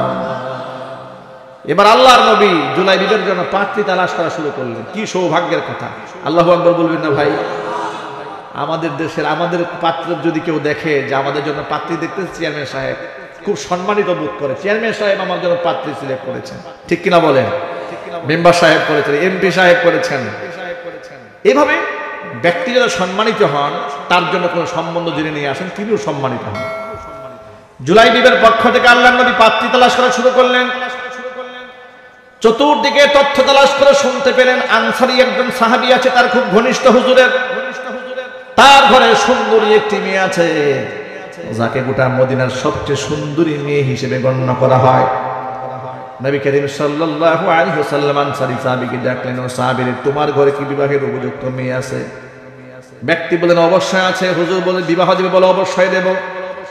আমি আমার পক্ষ থেকে তোমার মেয়ের জন্য বিবাহের পয়গাম দিলাম। সাহাবী আনন্দে আত্মহারা হয়ে গেছে, মনে করেছে হুজুর নিজের বিয়ের জন্য প্রস্তাব দিয়েছে। আল্লাহর হাবিব ভেঙে দিলেন, শোনো, পয়গাম দিয়েছে আমার নিজের বিয়ের জন্য নয়, পয়গাম দিয়েছে আমার সাহাবী জুলাইবিবের জন্য। জুলাইবিবের নামটা শোনা মাত্র আনসারী সাহাবীর মনটা খারাপ হয়ে গেছে, কারণ জুলাইবিবকে তো সবাই চেনে। এমন একটা ছেলের জন্য এমন একটা সুন্দরী মেয়ের প্রস্তাব নবী দিয়েছেন। এখন হযরতে রাসূল পাক সাল্লাল্লাহু আলাইহি সাল্লামের এই প্রস্তাবখানা, জুলাইবিবের পক্ষ থেকে দেওয়া প্রস্তাবখানা তিনি একেবারে মুখের উপর রাসূলকে না বলবেন, এই সাহস দুনিয়াতে কারো আছে নাকি? এই সাহস নেই। তিনি বলেন, হে আল্লাহর রাসূল, আপনি আমাকে একটু সুযোগ দেন, আমি বিষয়টা মেয়ের সামনে উপস্থাপন করি। ইসলামী শরীয়তে মেয়ের পছন্দের কি মূল্যায়ন আছে না ভাই? কি এটা আপনারা জানেন না? আমার মা বোনদেরকে ইসলাম যে কত মর্যাদা দিয়েছে। আমরা যখন আগ পড়াই, বিবাহ পড়াই, তখন প্রথমে আমরা ছেলের পক্ষ থেকে ইজিন আনি না মেয়ের পক্ষ থেকে? মেয়ের কাছ থেকে আগে ইজিন আনা হয়, কারণ মেয়ের মতামত ইসলামে সবচেয়ে বেশি প্রাধান্য পায়। জোরে বলতে হবে আল্লাহু আকবার। ইসলাম নারীকে এইভাবে পদে পদে মর্যাদার আসনে বসিয়ে দিয়েছেন। যদিও আমাদের সমাজ ব্যবস্থায় পড়ায় এটা না বোঝার কারণে অনেক মুসলমানরা ইসলাম সম্পর্কে বাজে মন্তব্য করে। আমি আমার সমস্ত মা বোনদেরকে বলি, মায়েরা বোনেরা, কারো কথায় কান দেবেন না। আপনার সংগ্রাম, আপনার আন্দোলন, আপনার চিন্তা, আপনার চেতনা, আপনার আপনার হবি, আপনার টার্গেট, আপনার মিশন, আপনার ভীষণ হতে হবে একমাত্র ইসলাম। কথা ঠিক না ঠিক যদি বলেন? ইসলাম ছাড়া মুক্তির কোনো রাস্তা নেই। ভাইরা আমার, সাহাবী বললেন, নবীজি পারমিশন যদি দেন, প্রস্তাবখানা মেয়ের কাছে আগে পেশ করি। মেয়ে যদি অ্যাকসেপ্ট করে তাহলে এখানে আমার আপত্তি করার কিছু নাই। নবীজি বলেন, অবশ্যই যাও। মেয়ের কাছে প্রস্তাব নেওয়ার কথা বলে সাহাবী ঘরের মধ্যে চলে গেলেন। মনে মনে ভাবলেন, মেয়ের সাথে বিষয়টা শেয়ার করার কোনো দরকার নাই, মেয়ের মায়ের সাথে একটু আলোচনা করি। মেয়েকে পর্দার আড়ালে রেখে মেয়ের মায়ের সাথে তিনি আলোচনা সেরে ফেললেন। জুলাইবিবের নাম শোনা মাত্র মেয়ের মায়ের মনে আঘাত লেগেছে। মেয়ের মা মনে মনে ভাবলেন, এমন একটা ছেলের সাথে তো আমাদের মেয়ের যায় না, আপনি বরং আল্লাহর নবীর কাছে গিয়ে বলেন, আমার মেয়ের কাছে প্রস্তাব দেওয়া হয়েছিল, মেয়ে প্রস্তাব অ্যাকসেপ্ট করেনি। বাবাই প্রস্তাবখানা অ্যাকসেপ্ট করবে না এ কথা বলার জন্য ঘর থেকে বের হচ্ছেন, হুজুরকে না করে দেওয়ার জন্য।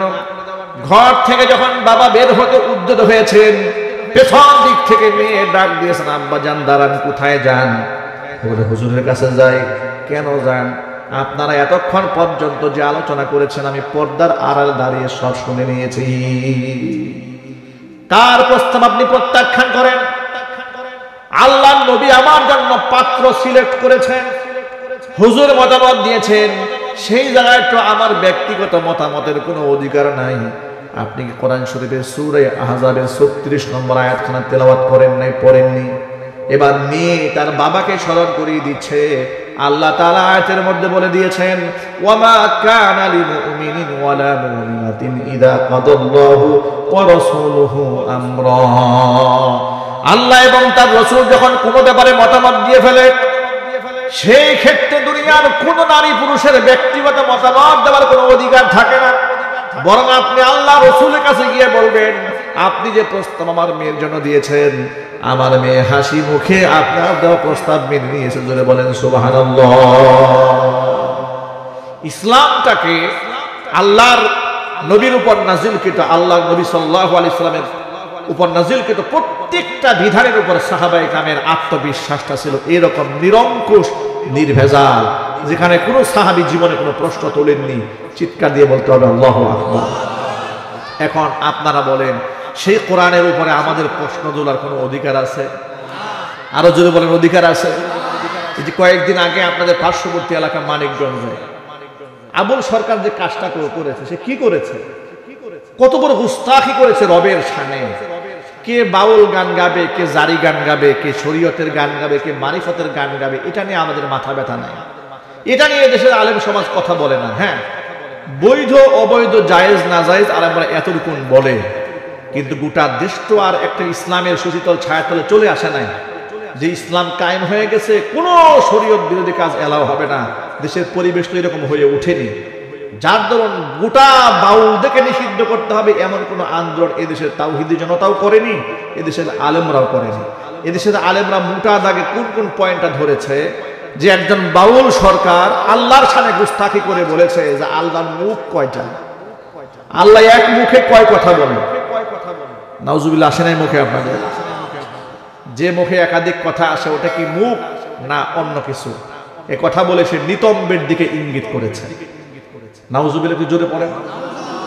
আল্লাহর সামনে যে ব্যক্তি এত বড় বিয়াদবি করেছে, আপনারা একজন নির্ভেজাল একজন মুসলমান হিসেবে এখানে কে আওয়ামী লীগ, কে বিএনপি, কে জামাত, কে জাতীয় পার্টি, কে এনসিপি, এ প্রশ্ন এখানে না। প্রশ্ন হচ্ছে যে আল্লাহকে গালি দিয়েছে সে কি বাউল না ফাউল না হুজুর না তালবে এলেন, এটা আমাদের পরিচয় না।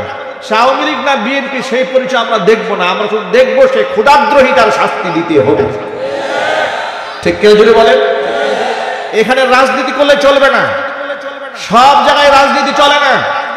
বুদ্ধিজীবীরা কান খুলে শুনে রাখেন, দেশের শীর্ষ রাজনীতিবিদরা কান খুলে শুনে রাখুন। আল্লাহর সামনে যে বিয়াদবি করেছে, তাওহীদি জনতা রুখে দাঁড়িয়েছে, পুলিশ তাকে গ্রেফতার করেছে। দেশীয় আইনে সর্বোচ্চ শাস্তি তাকে দিতে হবে।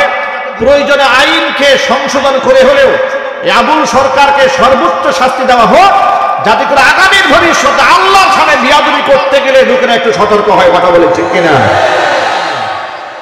এখানেও রাজনীতি, এখানেও রাজনীতি। শাহবাগে দেখলাম বুদ্ধিজীবীরা দাঁড়ায় গেছে। দেশের শীর্ষ কিছু রাজনীতিবিদরা এই আবুল সরকারের পক্ষে বক্তব্য দিয়ে বলছে যে বাউল গান হচ্ছে বাংলাদেশের সংস্কৃতির একটা অংশ, দীর্ঘদিন ধরে তারা ধরে রেখেছে। এখানে ভিন্ন মত পোষণ করার অবশ্যই অধিকার সকলের আছে, ভণ্ডামি করার কিন্তু সীমা আছে। ভিন্ন মতকে আমরা সম্মান করি, আমরা চাই, আমরা কখনোই কথা বলি না আমরা যা বলবো সব মানুষ আমার কথায় উঠবে, আমার কথায় বসবে। ভিন্ন মত অবশ্যই থাকবে, ভিন্ন মতকে আমরা শ্রদ্ধা করি, সম্মান করি। ভিন্ন মত আর আল্লাহকে গালি দেওয়া কি এক জিনিস? চিল্লায় বলতে হবে এক জিনিস। বুদ্ধিজীবীরা দুটাকে গুলায় ফেলতেছে রহস্যজনক ভাবে। আবুল সরকারের অন্যায়টাকে, পাপটাকে হালকা বানিয়ে দিয়ে গোটা দেশের মধ্যে একটা ঘোলা অবস্থা সৃষ্টি করে ঘোলা পানিতে মাছ শিকার করার সৃষ্টি করছে। আমরা বলবো একদম আমাদের পরিষ্কার বার্তা, আল্লাহর সামনে যে বিয়াদবি করেছে তার পক্ষ অবলম্বন করে যারাই দাঁড়াবে, গোটা মুসলমান তাদের বিরুদ্ধে জিহাদের ঘোষণা দিতে বাধ্য হবে। আমাদের প্রশ্ন একদম স্পষ্ট, আমাদের বক্তব্য এই ব্যাপারে কোনো আপোষ নাই। আমরা স্বৈরাচারী হাসিনাকেও গুনি নাই, তাদের রেসপন্সিবলদেরকে গুনি নাই। সুতরাং হাসিনা পতন পরবর্তী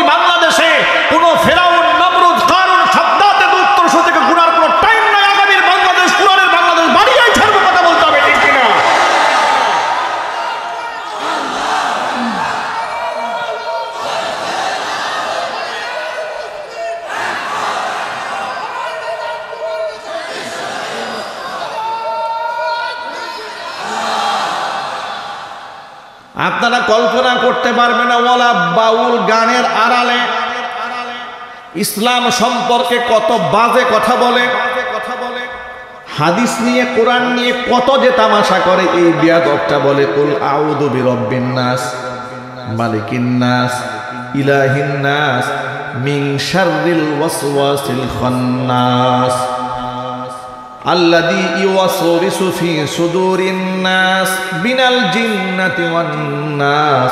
সকলেই বলেন আমিন। কত সুন্দর কথা। সূরাতুল ফালাক এবং সূরাতুন নাস নাজিল হয় কখন? আল্লাহর নবী সাল্লাল্লাহু আলাইহি সাল্লাম কি ইহুদিরা চক্রান্ত করে হুজুরের মাথার মধ্যে জাদু করেছিল। টানা 6 মাস আল্লাহর নবী নিদারুণ কষ্ট পেয়েছেন। হুজুরকে এই জাদু মন্ত্র থেকে পুনরুদ্ধার করার জন্য আল্লাহ তাআলা জিবরাইল মারফত 2টা সূরা নাজিল করেছেন। একটা হচ্ছে সূরাতুল ফালাক আর একটা হচ্ছে সূরাতুন নাস। অর্থটা একটু লক্ষ্য করে, কুল আউযু বিরাব্বিন নাস, আমি আশ্রয় প্রার্থনা করছি মানুষের রবের কাছে। তিনি কে? আল্লাহর নাম বলতে কষ্ট হচ্ছে আপনাদের? যদি বলুন না তিনি কে? মালিকিন নাস, যিনি মানুষের মালিক তিনি কে? ইলাহিন নাস, যিনি মানুষের মাবুদ তিনি কে? কোথা থেকে পানাহ চাচ্ছি? মিন শাররিল ওয়াসওয়াসিল খান্নাস, খান্নাসের ওয়াসওয়াসা থেকে এবং ওয়াসওয়াসার সে দুষ্টমি যে অকল্যাণ আছে সেখান থেকে আমি আল্লাহর কাছে পানাহ চাচ্ছি। আল্লাযী ইউওয়াসওয়িসু ফি সুদুরিন নাস, যা মানুষের অন্তরের মধ্যে ওয়াসওয়াসা সৃষ্টি করে, সেই খান্নাস কারা? মিনাল জিন্নাতি ওয়ান নাস, শয়তান 2 শ্রেণীর। একটা হচ্ছে মানুষের পক্ষ থেকেও শয়তান আছে আর একটা জিন থেকেও শয়তান আছে। মানুষ শয়তান, জিন শয়তান, উভয় সন্তানের শয়তানের কাছ থেকে পানাহ চাই কার কাছে? আল্লাহ পাকের এই পবিত্র আয়াত নিয়ে গানের মঞ্চে দাঁড়িয়ে তামাশা করে বলে কুল আউযু বিরাব্বিন নাস মালিকিন নাস ইলাহিন নাস। আল্লাহ এখানে নাচানাচি করতে বলছে কোরআনে। এত আস্তাগফিরুল্লাহ পড়লেন। এই কাজ কি শয়তানে করতে সাহস পায়? নাস শব্দের অর্থ হচ্ছে মানুষ। নাস শব্দের অর্থ কি? রব্বিন নাস, মানে মানুষের রব। আমরা মানুষের রব আল্লাহর কাছে পানাহ চাচ্ছি। আর আয়াত নিয়ে ব্যঙ্গ করে বিদ্রুপ করে বলে যে আল্লাহ তো কোরআন শরীফে কইছে নাচানাচি করতে। এটা কি বরদাস্ত করা যায়? আপনারা বলেন এটা কি সহ্য করা যায়? আল্লাহর আয়াত নিয়ে তারা এরকম ব্যঙ্গ করে, তামাশা করে, বিদ্রুপ করে। আরেক ভণ্ড বিয়াদব বলল আদম আলাইহিস সালাতু ওয়াস সালাম 120 হাত লম্বা ছিলেন, তার লিঙ্গই ছিল 17 হাত লম্বা। এই ধরনের বক্তব্য। এরা কি বাউল না শয়তান? চিলাবাস বাউল না শয়তান? বাউল গান গাও না কি করবা, এগুলা আমরা দেখতে চাই না। খবরদার, আল্লাহ রাসূল কোরআন সুন্নাহ সাহাবা আলেম ওলামা ইসলামের আদর্শ নিয়ে তামাশা করবা, পিঠের চামড়া থাকবে না। একবারে স্পষ্ট বার্তা। ওই মব বলে আমাদেরকে দমায় রাখবা, মনে রেখো তাওহীদি জনকে দমায় রাখতে পারবা না। বাউলদের মুখের মধ্যে তালা লাগাও, বদমাশদের মুখের মধ্যে তালা লাগাও। যদি এদের মুখের মধ্যে তালা না লাগাও, মুসলমানদেরকে জিন্দা কবরের মুখে পুঁতায় ফেলবে। কথা বলতে হবে, ঠিক কিনা? গোটা দেশের মধ্যে একটা নাপাক সংস্কৃতি চালু করার চেষ্টা চালিয়ে যাচ্ছে মুসলমানদের। দেশ এগুলো আর বরদাস্ত করা হবে না, ঠিক কিনা যদি বলেন? দেশে যদি খেলাফত কায়েম থাকতো, এই আবুল সরকার আল্লাহ সামনে যে বেয়াদবি করেছে তাকে 3 দিন তওবা করার সুযোগ দেওয়া হতো। 3 দিনের মধ্যে সে ফিরে না আসতো, তওবা যদি না করতো তাহলে কল্লা উড়াই দেওয়া হতো। ব্রাহ্মণবাড়িয়াতের আরেক বদমাশ আল্লাহর কোরআন শরীফ ছিঁড়ে আগুন দিয়ে পুরায় তার মধ্যে পা দিয়ে লাথি মেরেছে 2 দিন আগে। আবার দেখবেন প্রশাসনের লোকের তারে বাঁচাবার জন্য পাগল হয়ে আছে। আমার প্রশ্ন হচ্ছে, এই সমস্ত লোকদেরকে বাঁচানোর জন্য প্রশাসনের মাথা নষ্ট হলো কেন? এদের তো বেঁচে থাকার কোনো অধিকার নেই। আল্লাহর কোরআনে আগুন লাগিয়ে পা দিয়ে পাড়া দিয়েছে, এদের তো জীবন্ত মাটির সামনে, সবার সামনে মাটির উপরে পুরাই দেওয়া উচিত। কথা ঠিক যাবে? জোরে বলেন। পাগল হয়েছেন কেন? বাঁচাবার জন্য। কম তো রক্ষা করেন নাই, সব নাস্তিকদের তো বাঁচাই দিয়েছেন। আসান নূর আল্লাহকে গালি দিয়েছে, বাঁচিয়ে দিয়েছেন। মহিউদ্দিন আল্লাহকে গালি দিয়েছে, আপনারা বাঁচিয়ে দিয়েছেন। কবি শামসুর রহমান আল্লাহকে গালি দিয়েছে, বাঁচিয়ে দিয়েছেন। সালমান রুশদি আল্লাহকে গালি দিয়েছে, বাঁচিয়ে দিয়েছেন। সব নাস্তিককে তো আপনারা বাঁচিয়ে দিয়েছেন, শাস্তি তো হয় নাই। আসাদ নূরের মতো বিয়াদবের যদি শাস্তি বাংলাদেশে হতো, নতুন করে কোনো আসাদ নূরের জন্ম হতো না। আল্লাহ পাকের শানে কোনো প্রশ্ন তুলতেন না। আমরা গুনাহগার, আমাদের ব্যর্থতা আছে অনেক। আমাদের আমল দিয়ে আল্লাহর কোরআনকে বিচার করা যাবে না, ঠিক কিনা জোরে বলেন? আমার মতো আলেমকে দিয়ে আপনি আল্লাহর কোরআন বিচার করতে পারবেন না। ভুল আমার হতে পারে, কিন্তু আল্লাহর কোরআনে কোনো ভুল নাই, আল্লাহ রাসূলের সুন্নাতে কোনো ভুল নাই। ইসলামিক রাজনৈতিক অঙ্গনে কোন রাজনীতিবিদের ভুল হতে পারে, তার বক্তব্যে ভুল থাকতে পারে, তার মিশনে ভুল থাকতে পারে, তার চিন্তা চেতনায় ভুল থাকতে পারে, কিন্তু আল্লাহ পাকের কোরআন এবং দর্শনে, কোরআনী শাসন ব্যবস্থার চিন্তা চেতনায়, তাও মৌলিকত্বের মধ্যে ভুল হওয়ার কোনো সম্ভাবনা নাই। এটাই অথেন্টিক, এটাই নির্ভেজাল, এটাই নিরঙ্কুশ। চিৎকার দিয়ে বলতে হবে আল্লাহু আকবার। এটা আমার কথা না, এটা কোরআনের কথা। কোরআন মাজিদ ১,৫০০ বছর আগে সূরা বনী ইসরাঈলে ঘোষণা করেছেন, ইন্না হাযাল কুরআনা ইয়াহদি লিল্লাতী হিয়া আকওয়াম ওয়া ইউবাশশিরুল মুমিনিনা আল্লাযীনা ইয়া'মালুনাস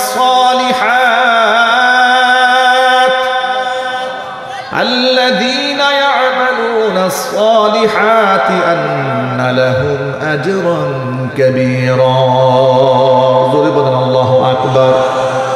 ভাইরা আমার, আল্লাহ পাক কোরআন মাজিদ সম্পর্কে বলেন, ইন্না হাযাল কুরআনা ইয়াহদি লিল্লাতী হিয়া আকওয়াম। আমার কোরআন মানুষকে ওই পথের দিশা দেয় যে পথের মধ্যে কোনো সন্দেহ নাই, কোনো বক্রতা নাই। সুতরাং কোরআনে কারীমের নির্দেশনা মানার দরকার আছে না নাই? কিসের এত অহংকার আমাদের? কিসের অহংকার? আমার তো অহংকার কোনো অধিকার নাই। অহংকারের একমাত্র মালিক কে? কয়েকদিন আগে জমিনে 5.5 মাত্রার ভূমিকম্প হয়েছে। গোটা বাংলাদেশের মানুষ আমরা কতটা অসহায় হয়ে গেছিলাম রবের শক্তির সামনে, ঠিক না বেরিয়ে জোরে বলেন? ঢাকাতে কাউরান বাজারে, যেখানে আমি জুমার খুতবা দিই, কাউরান বাজার শাহী মসজিদ নম্বর 7, সারা বাংলাদেশের ব্যবসায়ীদের জোন হচ্ছে কাউরান বাজার।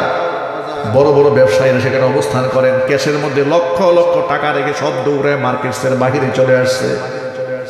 চিন্তা করতে পারবেন না, ঢাকা শহরের বাড়িওয়ালা গাড়িওয়ালারা ঘরের মধ্যে লক্ষ লক্ষ টাকার সম্পদ, স্বর্ণ গহনা হীরা ডায়মন্ড রেখে সব দৌড়ে রাস্তায় চলে এসেছে। আমাদের মাদ্রাসার ছাত্ররা বিল্ডিং ছেড়ে সব দৌড়ে রাস্তায় চলে এসেছে। কার কোথায় সম্পদ আছে, কোথায় টাকা আছে, কোথায় হীরা জহরত আছে, দেখার কোনো সময় নাই। দোকানের ক্যাশ খোলা আছে, ক্যাশ একদম বাক্স খোলা, টাকা ভর্তি ক্যাশ, সব ছেড়ে দৌড়ায় রাস্তায় চলে এসেছে। কিসের টাকা? আল্লাহর সীমাহীন ক্ষমতার সামনে একটা ধাক্কা যখন আল্লাহ দিয়েছে, আমরা আল্লাহর ধাক্কার সামনে কতটা অসহায়। কথা ঠিক না বেরিয়ে জুড়ে বলেন? আমার আল্লাহর কতটা ক্ষমতা, আল্লাহু আকবার জুড়ে বলেন। ভূতাত্ত্বিক গবেষকরা বলেছেন যে ওই ধাক্কাতে জমিনের উপর থেকে মাটির গভীর 10 কিলোমিটার পর্যন্ত কেঁপে উঠেছে। 10 কিলোমিটার পর্যন্ত মাটি কেঁপেছে মাত্র 5.5 মাত্রা ভূমিকম্পে। যদি আল্লাহ তাআলা এর থেকে বড় একটা ধাক্কা দেন, আমার অবস্থাটা কি হবে বলুন আপনারা? কিসের ক্ষমতা আমাদের, কিসের অহংকার? সমস্ত ক্ষমতার একমাত্র মালিক কে? অহংকারের মালিক কে? এটা জুড়ে বলতে হবে আল্লাহু আকবার। আমার আল্লাহর চেয়ে বড় আর কেউ আছে না? আল্লাহর চেয়ে বড় কেউ না। এই যে ধাক্কাটা দেওয়া হলো, এভাবেই কিন্তু একদিন প্রচন্ড প্রকম্পনে কাঁপিয়ে তোলা হবে এই জমিন। আল্লাহ তাআলা কোরআন মাজিদে সূরা হজ্জে ইতিহাস বলেছেন, সতর্কতা করে দিয়েছেন। সূরা জিলজালে বলেছেন, ইদা জুলজিলাতিল আরদু জিলজালাহা ওয়া আখরাজাতিল আরদু আসকালাহা ওয়া ক্বালাল ইনসানু মা লাহা ইয়াওমাইযিন তুহাদ্দিসু আখবারাহা বিআন্না রাব্বাকা আওহা লাহা ইয়াওমাইযিন ইয়াসদুরুন নাসু আশতাতান লিয়ুরাউ আ'মালাহুম ফামান ইয়া'মাল মিসকালা যাররাতিন খায়রান ইয়ারা ওয়া মান ইয়া'মাল মিসকালা যাররাতিন শাররান ইয়ারা। জোরে বলেন আল্লাহু আকবার। আমার আল্লাহ বলছেন ইদা জুলজিলাতিল আরদু জিলজালাহা, প্রচন্ড কাঁপুনিতে যখন কাঁপিয়ে তোলা হবে এই জমিন, ওয়া আখরাজাতিল আরদু আসকালাহা, জমিন তার ভিতরে সমস্ত ভারগুলা বের করে দেবে, ভিতর থেকে যত সম্পদ আছে, স্বর্ণ আছে, খনিজ পদার্থ আছে, সব বের করে দেবে, ভিতরে যত লাশ আছে সমস্ত লাশগুলো উগড়াইয়া দেবে। মানুষগুলা বলবে ইয়াকুলুল ইনসানু মা লাহা, মানুষ বলবে কি হয়েছে জমিনের, জমিন এমন করে কেন, জমিন এমন ভাবে কাঁপে কেন? ইয়াউমা ইদিন তুহাদ্দিসু আখবারাহা, জমিন সেদিন রবের সামনে কথা বলতে শুরু করে দেবে। বিআন্না রাব্বাকা আওহালিহা আওহালাহা, কারণ তোমার রব জমিনকে হুকুম দিবেন তার মধ্যে ঘটে যাওয়া সমস্ত বিবরণ আমার সামনে বলো। জমিনের জবান খুলে যাবে। মায়েরা বলে না, যুবক ভাইরা কান খুলে পয়েন্টটা শুনে রাখুন।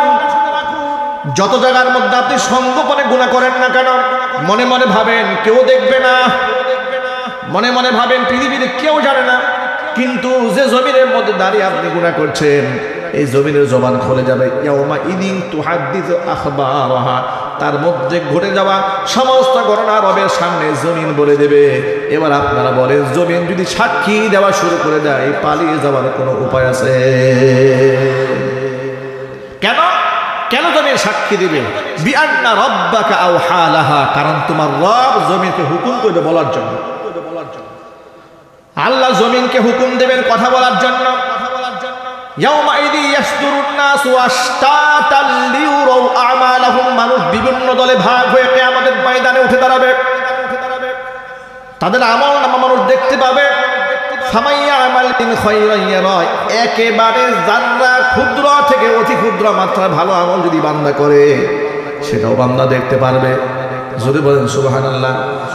যেটাকে দুনিয়াটা আপনি হয়তো কোনো দামই দেন নাই, যেমন কি শোনেন, রাস্তায় চলার পথে আপনার একজন ভাইকে দেখে আপনি মুচকি একটা হাসি দিয়েছেন, এটা তো আপনি বড় করে সোয়াবের কাজ মনে করেন। এমনিতেই ভাইয়ের সাথে দেখা হয়েছে, আপনি একটু মুচকি হাসি দিয়েছেন। হুজুর বলেছেন তাবাসসুমুকা লিআখিকা লাকা সাদাকাতুন, তোমার ভাইয়ের জন্য সামান্য মুচকি হেসে দিয়েছো, তোমার আমলনামার মধ্যে সদকার সোয়াব আল্লাহ পাক দান করে দিয়েছেন।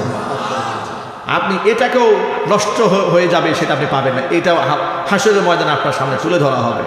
আপনি এই যে রাস্তায় এখানে বসেছেন না মাহফিলে, আপনি পাশে একজন ভাই আপনার অবচেতনে একটু কষ্ট দিয়েছে, আপনি ওটা মাফ করে দিয়েছেন, এটা কিছু মনে করেন না। এতগুলো মানুষ গাদাগাদি হয়েছে, অনাকাঙ্ক্ষিতভাবে একটু আঘাত লেগেছে, আপনি সবর করেছেন। এই এতটুকু সূক্ষ্ম আমলকালে হাসরের ময়দানে আল্লাহ পাক বড় আকার ধারণ করাই দিবেন। আল্লাহ পাকের বলেন ওয়ামান ইয়ামাল মিসকালা যাররাতিন শাররান ইয়ারা, সামান্যতম যদি খুব খারাপ কাজ বান্দা করে থাকে, অবশ্যই কিয়ামতে বান্দা দেখতে পাবে। তার একটা এক্সাম্পল দেওয়া যায় এইভাবে, চোখের দৃষ্টি অবনত রাখা এটা ফরজ পরনারী থেকে, ঠিক কিনা জোরে বলেন? এটা আমাদের বানানোর কথা নয়, এটা কোরআনে কারিমের নির্দেশ। কুল্লিল মুমিনিনা ইয়াগুদ্দু মিন আবসারিহিম ওয়া ইয়াহফাযু ফুরুজাহুম, আল্লাহ পাক বলেন কুল্লিল মুমিনিনা ইয়াগুদ্দু মিন আবসারিহিম ওয়া ইয়াহফাযু ফুরুজাহুম যালিকা আযকা লাহুম ইন্নাল্লাহা খাবীরুম বিমা ইয়াসনাউন। ও নবীজি, আপনি মুমিন পুরুষদেরকে বলে দিন তারা যেন পরনারী থেকে নিজের দৃষ্টিকে নিম্নগামী করে রাখে। ওয়া ইয়াহফাযু ফুরুজাহুম, লজ্জাস্থানকে হেফাজত করে। কথাটা কার জোরে বলেন?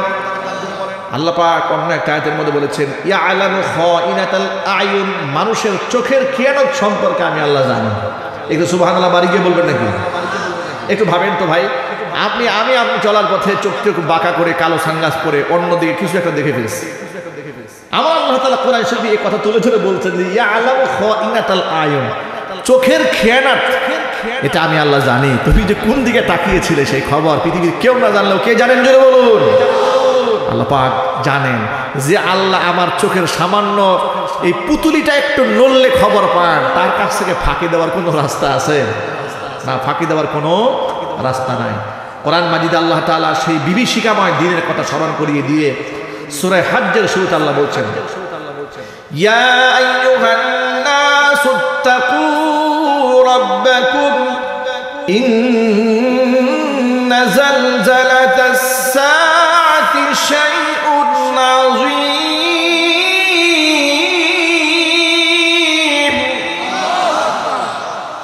আল্লাহ পাক বলেন হে ইমানদার বান্দারা, তোমাদের রবকে তোমরা ভয় করো।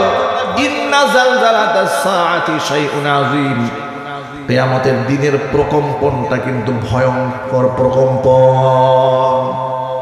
এমন অবস্থা সৃষ্টি হয়ে যাবে সেদিন, ইয়াউমা তারাউনাহা তাযহালু কুল্লু মুরদিআতিন আম্মা আরদাআত ওয়া তাদউ কুল্লু যাতি হামলিন হামলাহা ওয়া তারান নাসা সুকারা ওয়া মা হুম বিসুকারা ওয়ালাকিন্না আযাবাল্লাহি শাদীদ।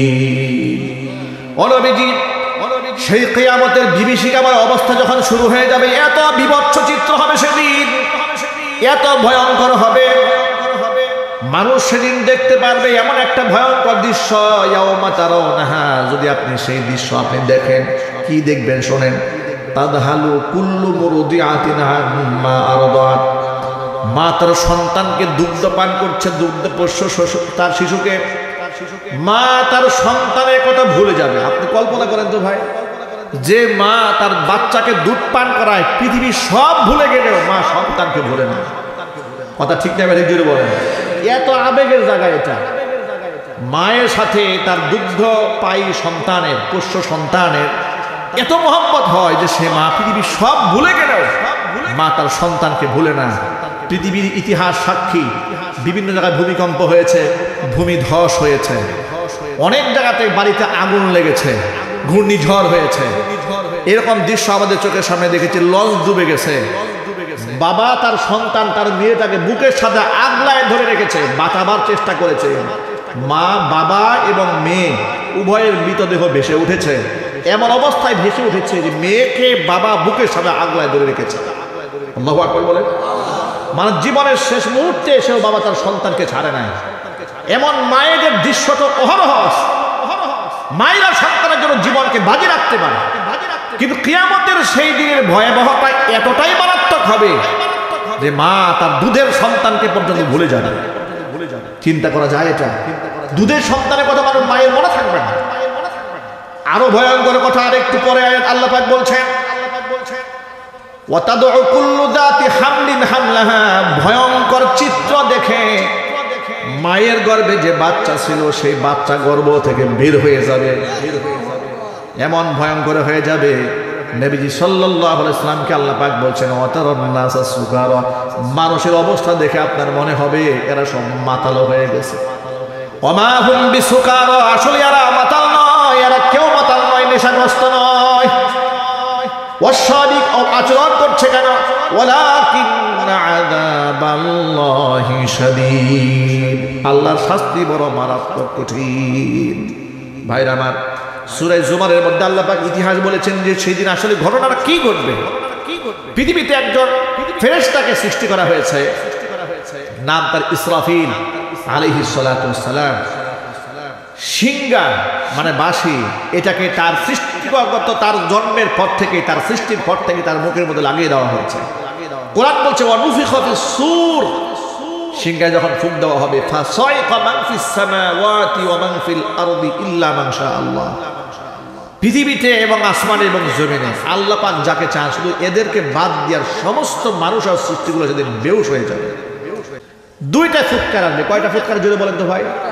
একটু জোরে বলতে হবে, কয়টা? দুইটা ফুৎকার আসবে। একটা ফুৎকারে তামাম দুনিয়া তস নস হয়ে যাবে, ভেঙে টুকরা টুকরা হয়ে যাবে। অবস্থা এমন হবে, ওয়াতাকুনুল জিবালু কাল ইহনিল মানফুস, বিশাল আকৃতির পাহাড়গুলা তুলার মতো উঠতে থাকবে। সমুদ্র বিক্ষিপ্ত হয়ে তার মধ্যে আগুন জ্বলে যাবে। মানুষের জমি জমা সব চৌচার হয়ে যাবে। এমনকি আসমানের যে অগণিত নক্ষত্র আছে, নক্ষত্রগুলো তার আলো হারিয়ে ফেলবে। এমনকি যে সূর্য তামাম পৃথিবীকে আলোকিত করে রাখে, সূর্য সেদিন আলো হারিয়ে ফেলবে। ওয়াইদান নুজুমুন কাদারাত, সমস্ত নক্ষত্রগুলো অন্ধকারে হারিয়ে যাবে। এমন ভয়ঙ্কর অবস্থা হয়ে যাবে, তামাম দুনিয়ার সব নিঃশেষ হয়ে যাবে। একটা ফুৎকার দেওয়া মাত্র মানুষ দিক বিদিক পাগল পারা হয়ে যাবে, পৃথিবী পুরা শান্ত হয়ে যাবে, ধ্বংস হয়ে যাবে। একমাত্র বাকি থাকবেন আল্লাহ রাব্বুল আলামিন। বাকি থাকবেন কে? আরেকটা ফুৎকার দেওয়া হবে। কোরআন বলছি সুম্মা নুফিখা ফীহি উখরা ফাইযা হুম কিয়ামুন ইয়ানজুরুন। আরেকটা ফুৎকার দেওয়া হবে। দুই ফুৎকারের মাঝখানে নবী করিম সাল্লাল্লাহু আলাইহি ওয়াসাল্লাম বলেছেন বাইনান নাফাকাতাইনি আরবাউন, হাদিসের শব্দ যে দুই ফুৎকারের মাঝখানে 40 থাকবে।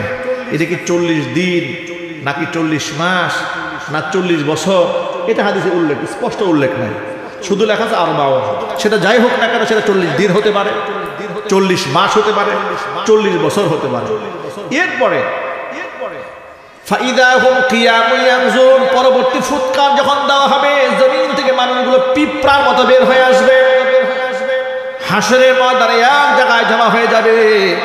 এমন ভয়ঙ্কর চিত্র হয়ে যাবে, সূর্যটা একেবারে এত কাছে টেনে আনা হবে, মানুষের গায়ের ঘাম গলে গলে কারো হাঁটু পর্যন্ত, কারো কোমর পর্যন্ত, কারো গলা পর্যন্ত ডুবে যাবে মানুষ ঘামের মধ্যে।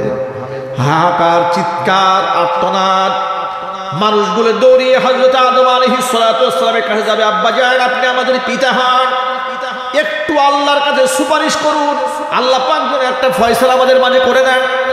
আদম আলাইহিস সালাতু ওয়াস সালাম বলবেন, না, এটা আমার দ্বারা সম্ভব হবে না। চলে যাও নূহ আলাইহিস সালাতু ওয়াস সালামের কাছে, তিনি আদমের সানি। নূহ আলাইহিস সালাতু ওয়াস সালামের কাছে যাবে মানুষেরা, তিনি বলবেন, না, এটা আমার দ্বারা সম্ভব হবে না, তোমরা হযরত ইব্রাহিম আলাইহিস সালাতু ওয়াস সালামে যাও। সব মানুষ যাবে হযরত ইব্রাহিম আলাইহিস সালাতু ওয়াস সালামের কাছে। ইব্রাহিম আলাইহিস সালাতু ওয়াস সালাম বলবেন, আনা লাস্তু লাহা, এটা আমার দ্বারা সম্ভব নয়। চলে যাও মুসা কালিমুল্লাহর কাছে, চলে যাবে মুসা কালিমুল্লাহর কাছে। মুসা কালিমুল্লাহ বলে, আমার দ্বারা সম্ভব নয়, রবের সামনে একটা টু শব্দ করে তোমরা চলে যাও ঈসা আলাইহিস সালাতু ওয়াস সালামের কাছে। লোকরা ঈসা আলাইহিস সালাতু ওয়াস সালামের কাছে যাবে। ঈসা আলাইহিস সালাতু ওয়াস সালাম একই কথা বলবেন, আনা লাস্তু লাহা, মানে আনা লাস্তু লিশাফাআত, শাফাআত করার অধিকার তো আমার নাই, তবে তোমাদেরকে রাস্তা বাতলাই দিতে পারি, এর অধিকার একমাত্র রয়েছে বিশ্বনবী মুহাম্মদ রাসূলুল্লাহ সাল্লাল্লাহু আলাইহি ওয়াসাল্লামের। তোমরা তার কাছে যাও। মানুষগুলো দৌড়িয়ে আল্লাহর হাবিবের সান্নিধ্যে চলে যাবে। হুজুর তখন বলবেন, আনা লাহা, আনা লাহা, নিশ্চয় আমি এর অধিকার রাখি। আল্লাহ নবী সিজদায় পড়ে মাকামে মাহমুদে কান্নায় ভেঙে পড়বেন। নবীজি সাল্লাল্লাহু আলাইহি ওয়াসাল্লামকে আল্লাহ মাথা উঁচা করতে বলবেন আর বলবেন, ইয়া মুহাম্মদ ইরফা রাসাক, মাথা উঠান, ওয়া কুল ইউসমা, আপনি আজকে বলুন, আপনার কথা আজকে শোনা হবে। আল্লাহু আকবার জোরে বলতে হবে ভাই। কারো কথা শোনা হবে না, শুধু আপনার কথা আজকে শোনা হবে। আপনি মাথা উঠান, আপনি বলুন, আপনার কথা শোনা হবে। ওয়াসাল, তো আপনি চান, আপনাকে আজকে প্রদান করা হবে। ওয়াশফা তুশাফা, সুপারিশ করুন, আপনার সুপারিশ মঞ্জুর করা হবে। যেরকম আল্লাহু আকবার। 7 ধাপে সুপারিশ হবে। কয় ধাপে জোরে বলেন? একটু জোরে বলতে হবে সবাইকে। 7 ধাপে সুপারিশ হয়ে যাবে। হুজুর পাক সাল্লাল্লাহু আলাইহি ওয়াসাল্লামের শাফাআত, নবী শাফাআতের দরকার আমাদের আছে না নাই? একটা সুপারিশ হবে, এটাকে বলা হয় আশ-শাফাআতুল উযমা, মহান শাফাআত, গোটা হাসরবাসীর জন্য শাফাআত। হুজুরের শাফাআত করার পরে বিচার কার্য শুরু হবে। এরপরে কিছু মানুষের জন্য সুপারিশ এমন হবে যে গুনার কারণে তাদের জন্য জাহান্নাম অবধারিত হয়েছে। নবী করিম সাল্লাল্লাহু আলাইহি ওয়াসাল্লাম তাদের জন্য আল্লাহর কাছে সুপারিশ করবেন, জাহান্নামে যাওয়ার আগেই তাদেরকে মুক্ত করে আল্লাহ পাক, আল্লাহ নবী সাল্লাল্লাহু আলাইহি ওয়াসাল্লামের শাফাআত মঞ্জুর করে আল্লাহ পাক তাদেরকে জান্নাতে ঢুকাই দিবেন। আরো কেউ শাফাআত থাকবে এরকম যে মানুষের মর্যাদা বাড়িয়ে দেওয়া হবে। কিছু শাফাআত এমন হবে মানুষেরা গুনার কারণে জাহান্নামে চলে গেছে, নবীজি সাল্লাল্লাহু আলাইহি ওয়াসাল্লামের শাফাআতের কারণে ব্যক্তিদের পাপের প্রায়শ্চিত্ত ভোগ করার পরে আল্লাহ পাক ওদেরকে জাহান্নাম থেকে বের করে জান্নাতে ঢুকাই দিবে। বিভিন্ন স্তরের শাফাআত আছে। নবী করিম সাল্লাল্লাহু আলাইহি ওয়াসাল্লাম জান্নাতের দরজার মধ্যে ঢুকা দিবেন। প্রথম ঢুকা দিবেন হুজুর। হুজুর বলেছেন, আনা আউয়ালু মান ইয়াকরাউ বাবাল জান্নাতি ইয়াউমাল কিয়ামা, কিয়ামতের দিন আমি প্রথম ব্যক্তি যিনি জান্নাতের দরজার মধ্যে ঢুকা দেব। ফায়াকুলুল খাজিন, জান্নাতের ভিতর থেকে দারোয়ান বলবে, মান আনতা, কে আপনি? হুজুর বলেন, ফাআকুলু আনা মুহাম্মদ, আমি বলবো আমার নাম মুহাম্মদ। ফেরেশতা জবাব দিয়ে বলবেন, বিকা উমিরতু, আপনার ব্যাপারে আমাকে নির্দেশ দেওয়া হয়েছে, আপনি জান্নাতের দরজা টুকা দাও মাত্র যেন জান্নাতের দরজাটা আমি খুলে দেই। জান্নাতের দরজা কারো জন্য উন্মুক্ত করা হবে না হুজুর টোকা দেওয়ার আগ পর্যন্ত। রাসূল টোকা দেওয়ার পরে জান্নাতের দরজা উন্মুক্ত করে দেওয়া হবে। আল্লাহু আকবার। ভাইরা আমার, নবীজি সাল্লাল্লাহু আলাইহি ওয়াসাল্লামের আরেকটা হাদিসের মধ্যে এসেছে, আল্লাহ পাক বলবেন, ইয়া মুহাম্মদ আদখিল মিন উম্মাতিকা মান লা হিসাবা আলাইহিম মিনাল বাবিল আইমান। ও মুহাম্মদ সাল্লাল্লাহু আলাইহি ওয়াসাল্লাম, আপনার উম্মতের ভেতর থেকে যাদের কোনো হিসাব হবে না, বিনা হিসেবে যারা জান্নাতে যাবে, এদেরকে বাছাই করে করে আইমান নামক দরজা দিয়ে আপনি জান্নাতে ঢুকিয়ে দিন। নবীজি বলেছেন জান্নাতের চৌকাঠের প্রশস্ততা, এর ওয়াসাআত এতটা বেশি থাকবে, একসাথে 7 লক্ষ মানুষ আল্লাহর জান্নাতে প্রবেশ করবে, কারো গায়ের সাথে কারো গা টাচ লাগবে না। আল্লাহু আকবার বলেন। আমরা কি আল্লাহ জান্নাতে যেতে চাই? কারা কারা যেতে চায় হাত দেখি তো ভাই। আল্লাহ তুমি কাউকে বঞ্চিত করো, তুমি কবুল করে নাও। জোরে কোন আমিন। আমি তো জানি না পাবো কি পাবো না, আল্লাহ তোমার দেয়া সেরা জান্নাত। আমি তো জানি না পাবো কি পাবো না, আল্লাহ তোমার দেয়া সেরা জান্নাত। আমি শুধু জানি নরকের অগ্নি সইতে পারবো না কোনো দিন রাত। আমি তো জানি না পাবো কি পাবো না, আল্লাহ তোমার দেয়া সেরা জান্নাত। আমি তো জানি না পাবো কি পাবো না, আল্লাহ তোমার দেয়া সেরা জান্নাত। আল্লাহ পাক যেন কবুল করেন, সকলে জুড়ে বলেন আমিন। ভাইরা আমার, শাফাত 7 ভাগে ভাগ হয়ে যায়।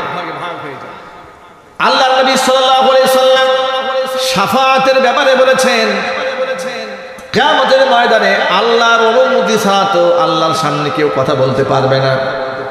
তবে আপনাদেরকে আমি অভয় দিয়ে রাখি, জানায় রাখি, হুজুর বলেছেন ইয়াশফাউ ইয়াউমাল কিয়ামাতি সালাসাতুন। কিয়ামতের ময়দানে 3 শ্রেণীর মানুষ আল্লাহর দরবারে সুপারিশ করবেন।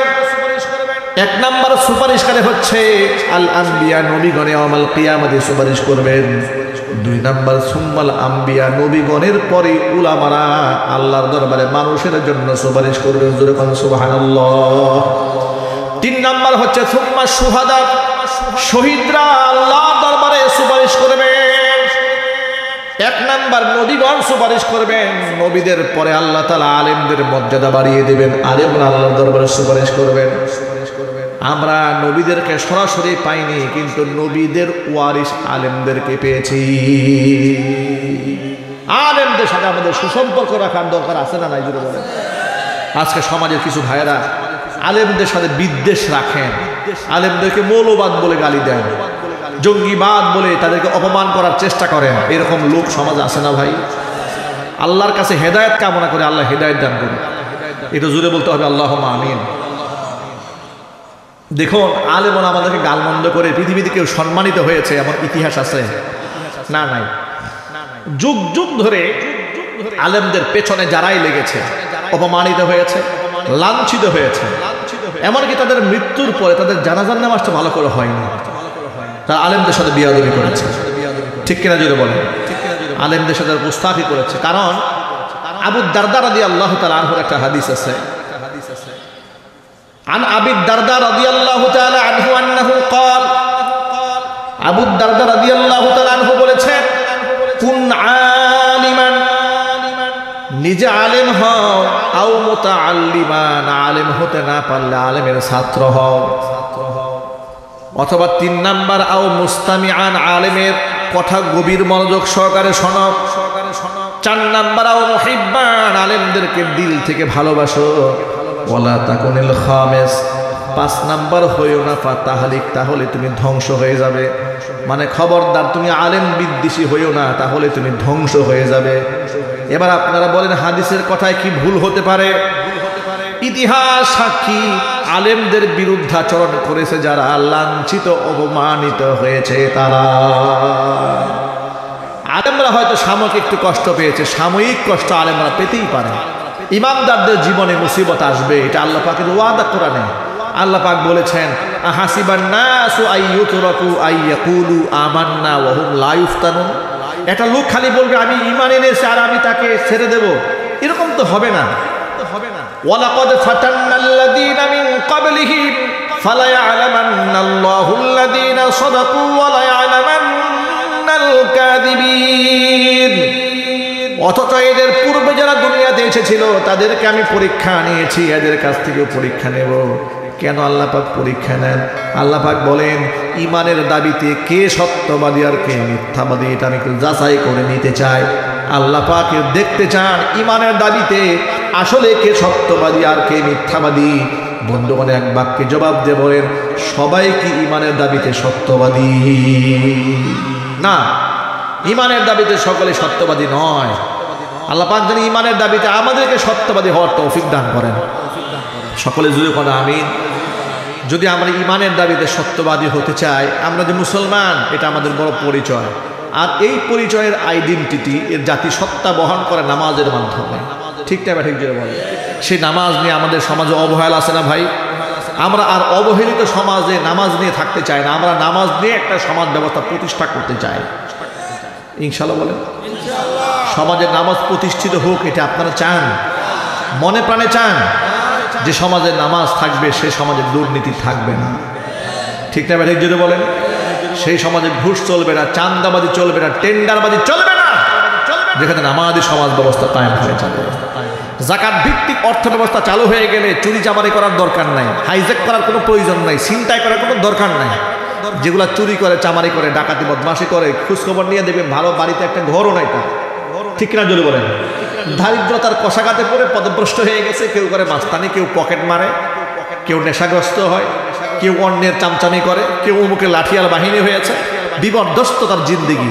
এটা সব কিছু দূর হয়ে যাবে যাকাত ভিত্তিক অর্থ ব্যবস্থা চালু হয়ে গেলে। সমাজের গরিবদেরকে খুঁজে খুঁজে ধনীদের পকেট থেকে টাকা নিয়ে রাষ্ট্রীয়ভাবে গরিবদের কাছে টাকা পৌঁছায় দেওয়া হবে। আল্লাহু আকবার। এটা যদি করা হতো রাষ্ট্রের মধ্যে ফকির মিসকিন খুঁজে পাওয়া যেত না, আর অর্থনৈতিক ব্যালেন্স তৈরি হতো। আল্লাহ পাক বলছেন ধনাঢ্যতা সম্পদ শুধুমাত্র ধনীদের হাতে আসবে, বিষয়টি এরকম নয়। আমি যাকাত ব্যবস্থা, অর্থ ব্যবস্থা চালু করেছি যাকাত ভিত্তিক, যাতে করে সম্পদের ভারসাম্য ধনী দরিদ্র সবার কাছে থাকে। জোরে কোন সুবহানাল্লাহ। আল্লাহ পাক যেন আমাদের সকলকে কবুল করেন, মঞ্জুর করেন। সকলে জোরে কোন আমিন। ভাইরা, কিয়ামতের ময়দানে হুজুরের শাফাত নিয়ে, রাসূল পাক সাল্লাল্লাহু আলাইহি ওয়াসাল্লামের শাফাত নিয়ে হুজুরের সাথে আমরা জান্নাতে যেতে চাই। রাজি আছেন কারা কারা? তো হাত দেখতে চাই। আল্লাহ তুমি আমাদের সকলকে কবুল করেন। জোরে কোন আমিন। হাত নামান। হুজুরের সাথে যদি জান্নাতে যেতে চান, ছোট্ট একটা হাদিস বলছি, আলোচনা শেষ দিকে নিয়ে যাচ্ছি। আল্লাহ নবী বলেন মান আহাব্বা সুন্নতি ফাকাদ আহাব্বানি ওয়া মান আহাব্বানি কানা মাই ফিল জান্নাহ। যেই ব্যক্তি আমি নবীর সুন্নতকে ভালোবাসে সেই ব্যক্তি আমাকে ভালোবাসে, আর যেই ব্যক্তি আমাকে ভালোবাসে সেই ব্যক্তি আমার সাথে জান্নাতি হবে। সুন্নাহর বাহিরে আমাদের কোনো পথ নাই। সুন্নতি হচ্ছে পৃথিবীর মধ্যে সর্বশ্রেষ্ঠ আদর্শ। আল্লাহ নবীর সুন্নাহ আমরা জিন্দা করতে চাই, বেদাতকে কবরের মধ্যে আমরা দাফন করতে চাই। কথা বলুন ঠিক কিনা? বেদাতের সাথে আমাদের কোনো সম্পর্ক আছে? যদি বলেন সম্পর্ক আছে। ইয়াকুম ওয়া মুহদাসাতিল উমুর। নবী করিম সাল্লাল্লাহু আলাইহি ওয়াসাল্লাম বলেছেন ধর্মের নামে নব আবিষ্কৃত যত ভণ্ডামি আছে সব থেকে বাঁচবে। ফা ইন্না কুল্লা মুহদাসাতিন বিদআহ। নব আবিষ্কৃত ধর্মীয় আমল হচ্ছে বেদাত। অকুল্লা বিদআতিন দলালা। প্রত্যেকটা বেদাত হচ্ছে গোমরাহি। অকুল্লা দলালাতিন ফিন্নার। প্রত্যেকটা গোমরাহির স্থান হচ্ছে জাহান্নাম। আল্লাহ তাআলা আমার ভাইদেরকে, মা বোনদেরকে, সকলকে যে কথাগুলো বলেছি আল্লাহ তাআলা সকলকে আমল করার তৌফিক দান করেন। জোরে কোন আমিন। দুরূদ শরীফ পড়েন।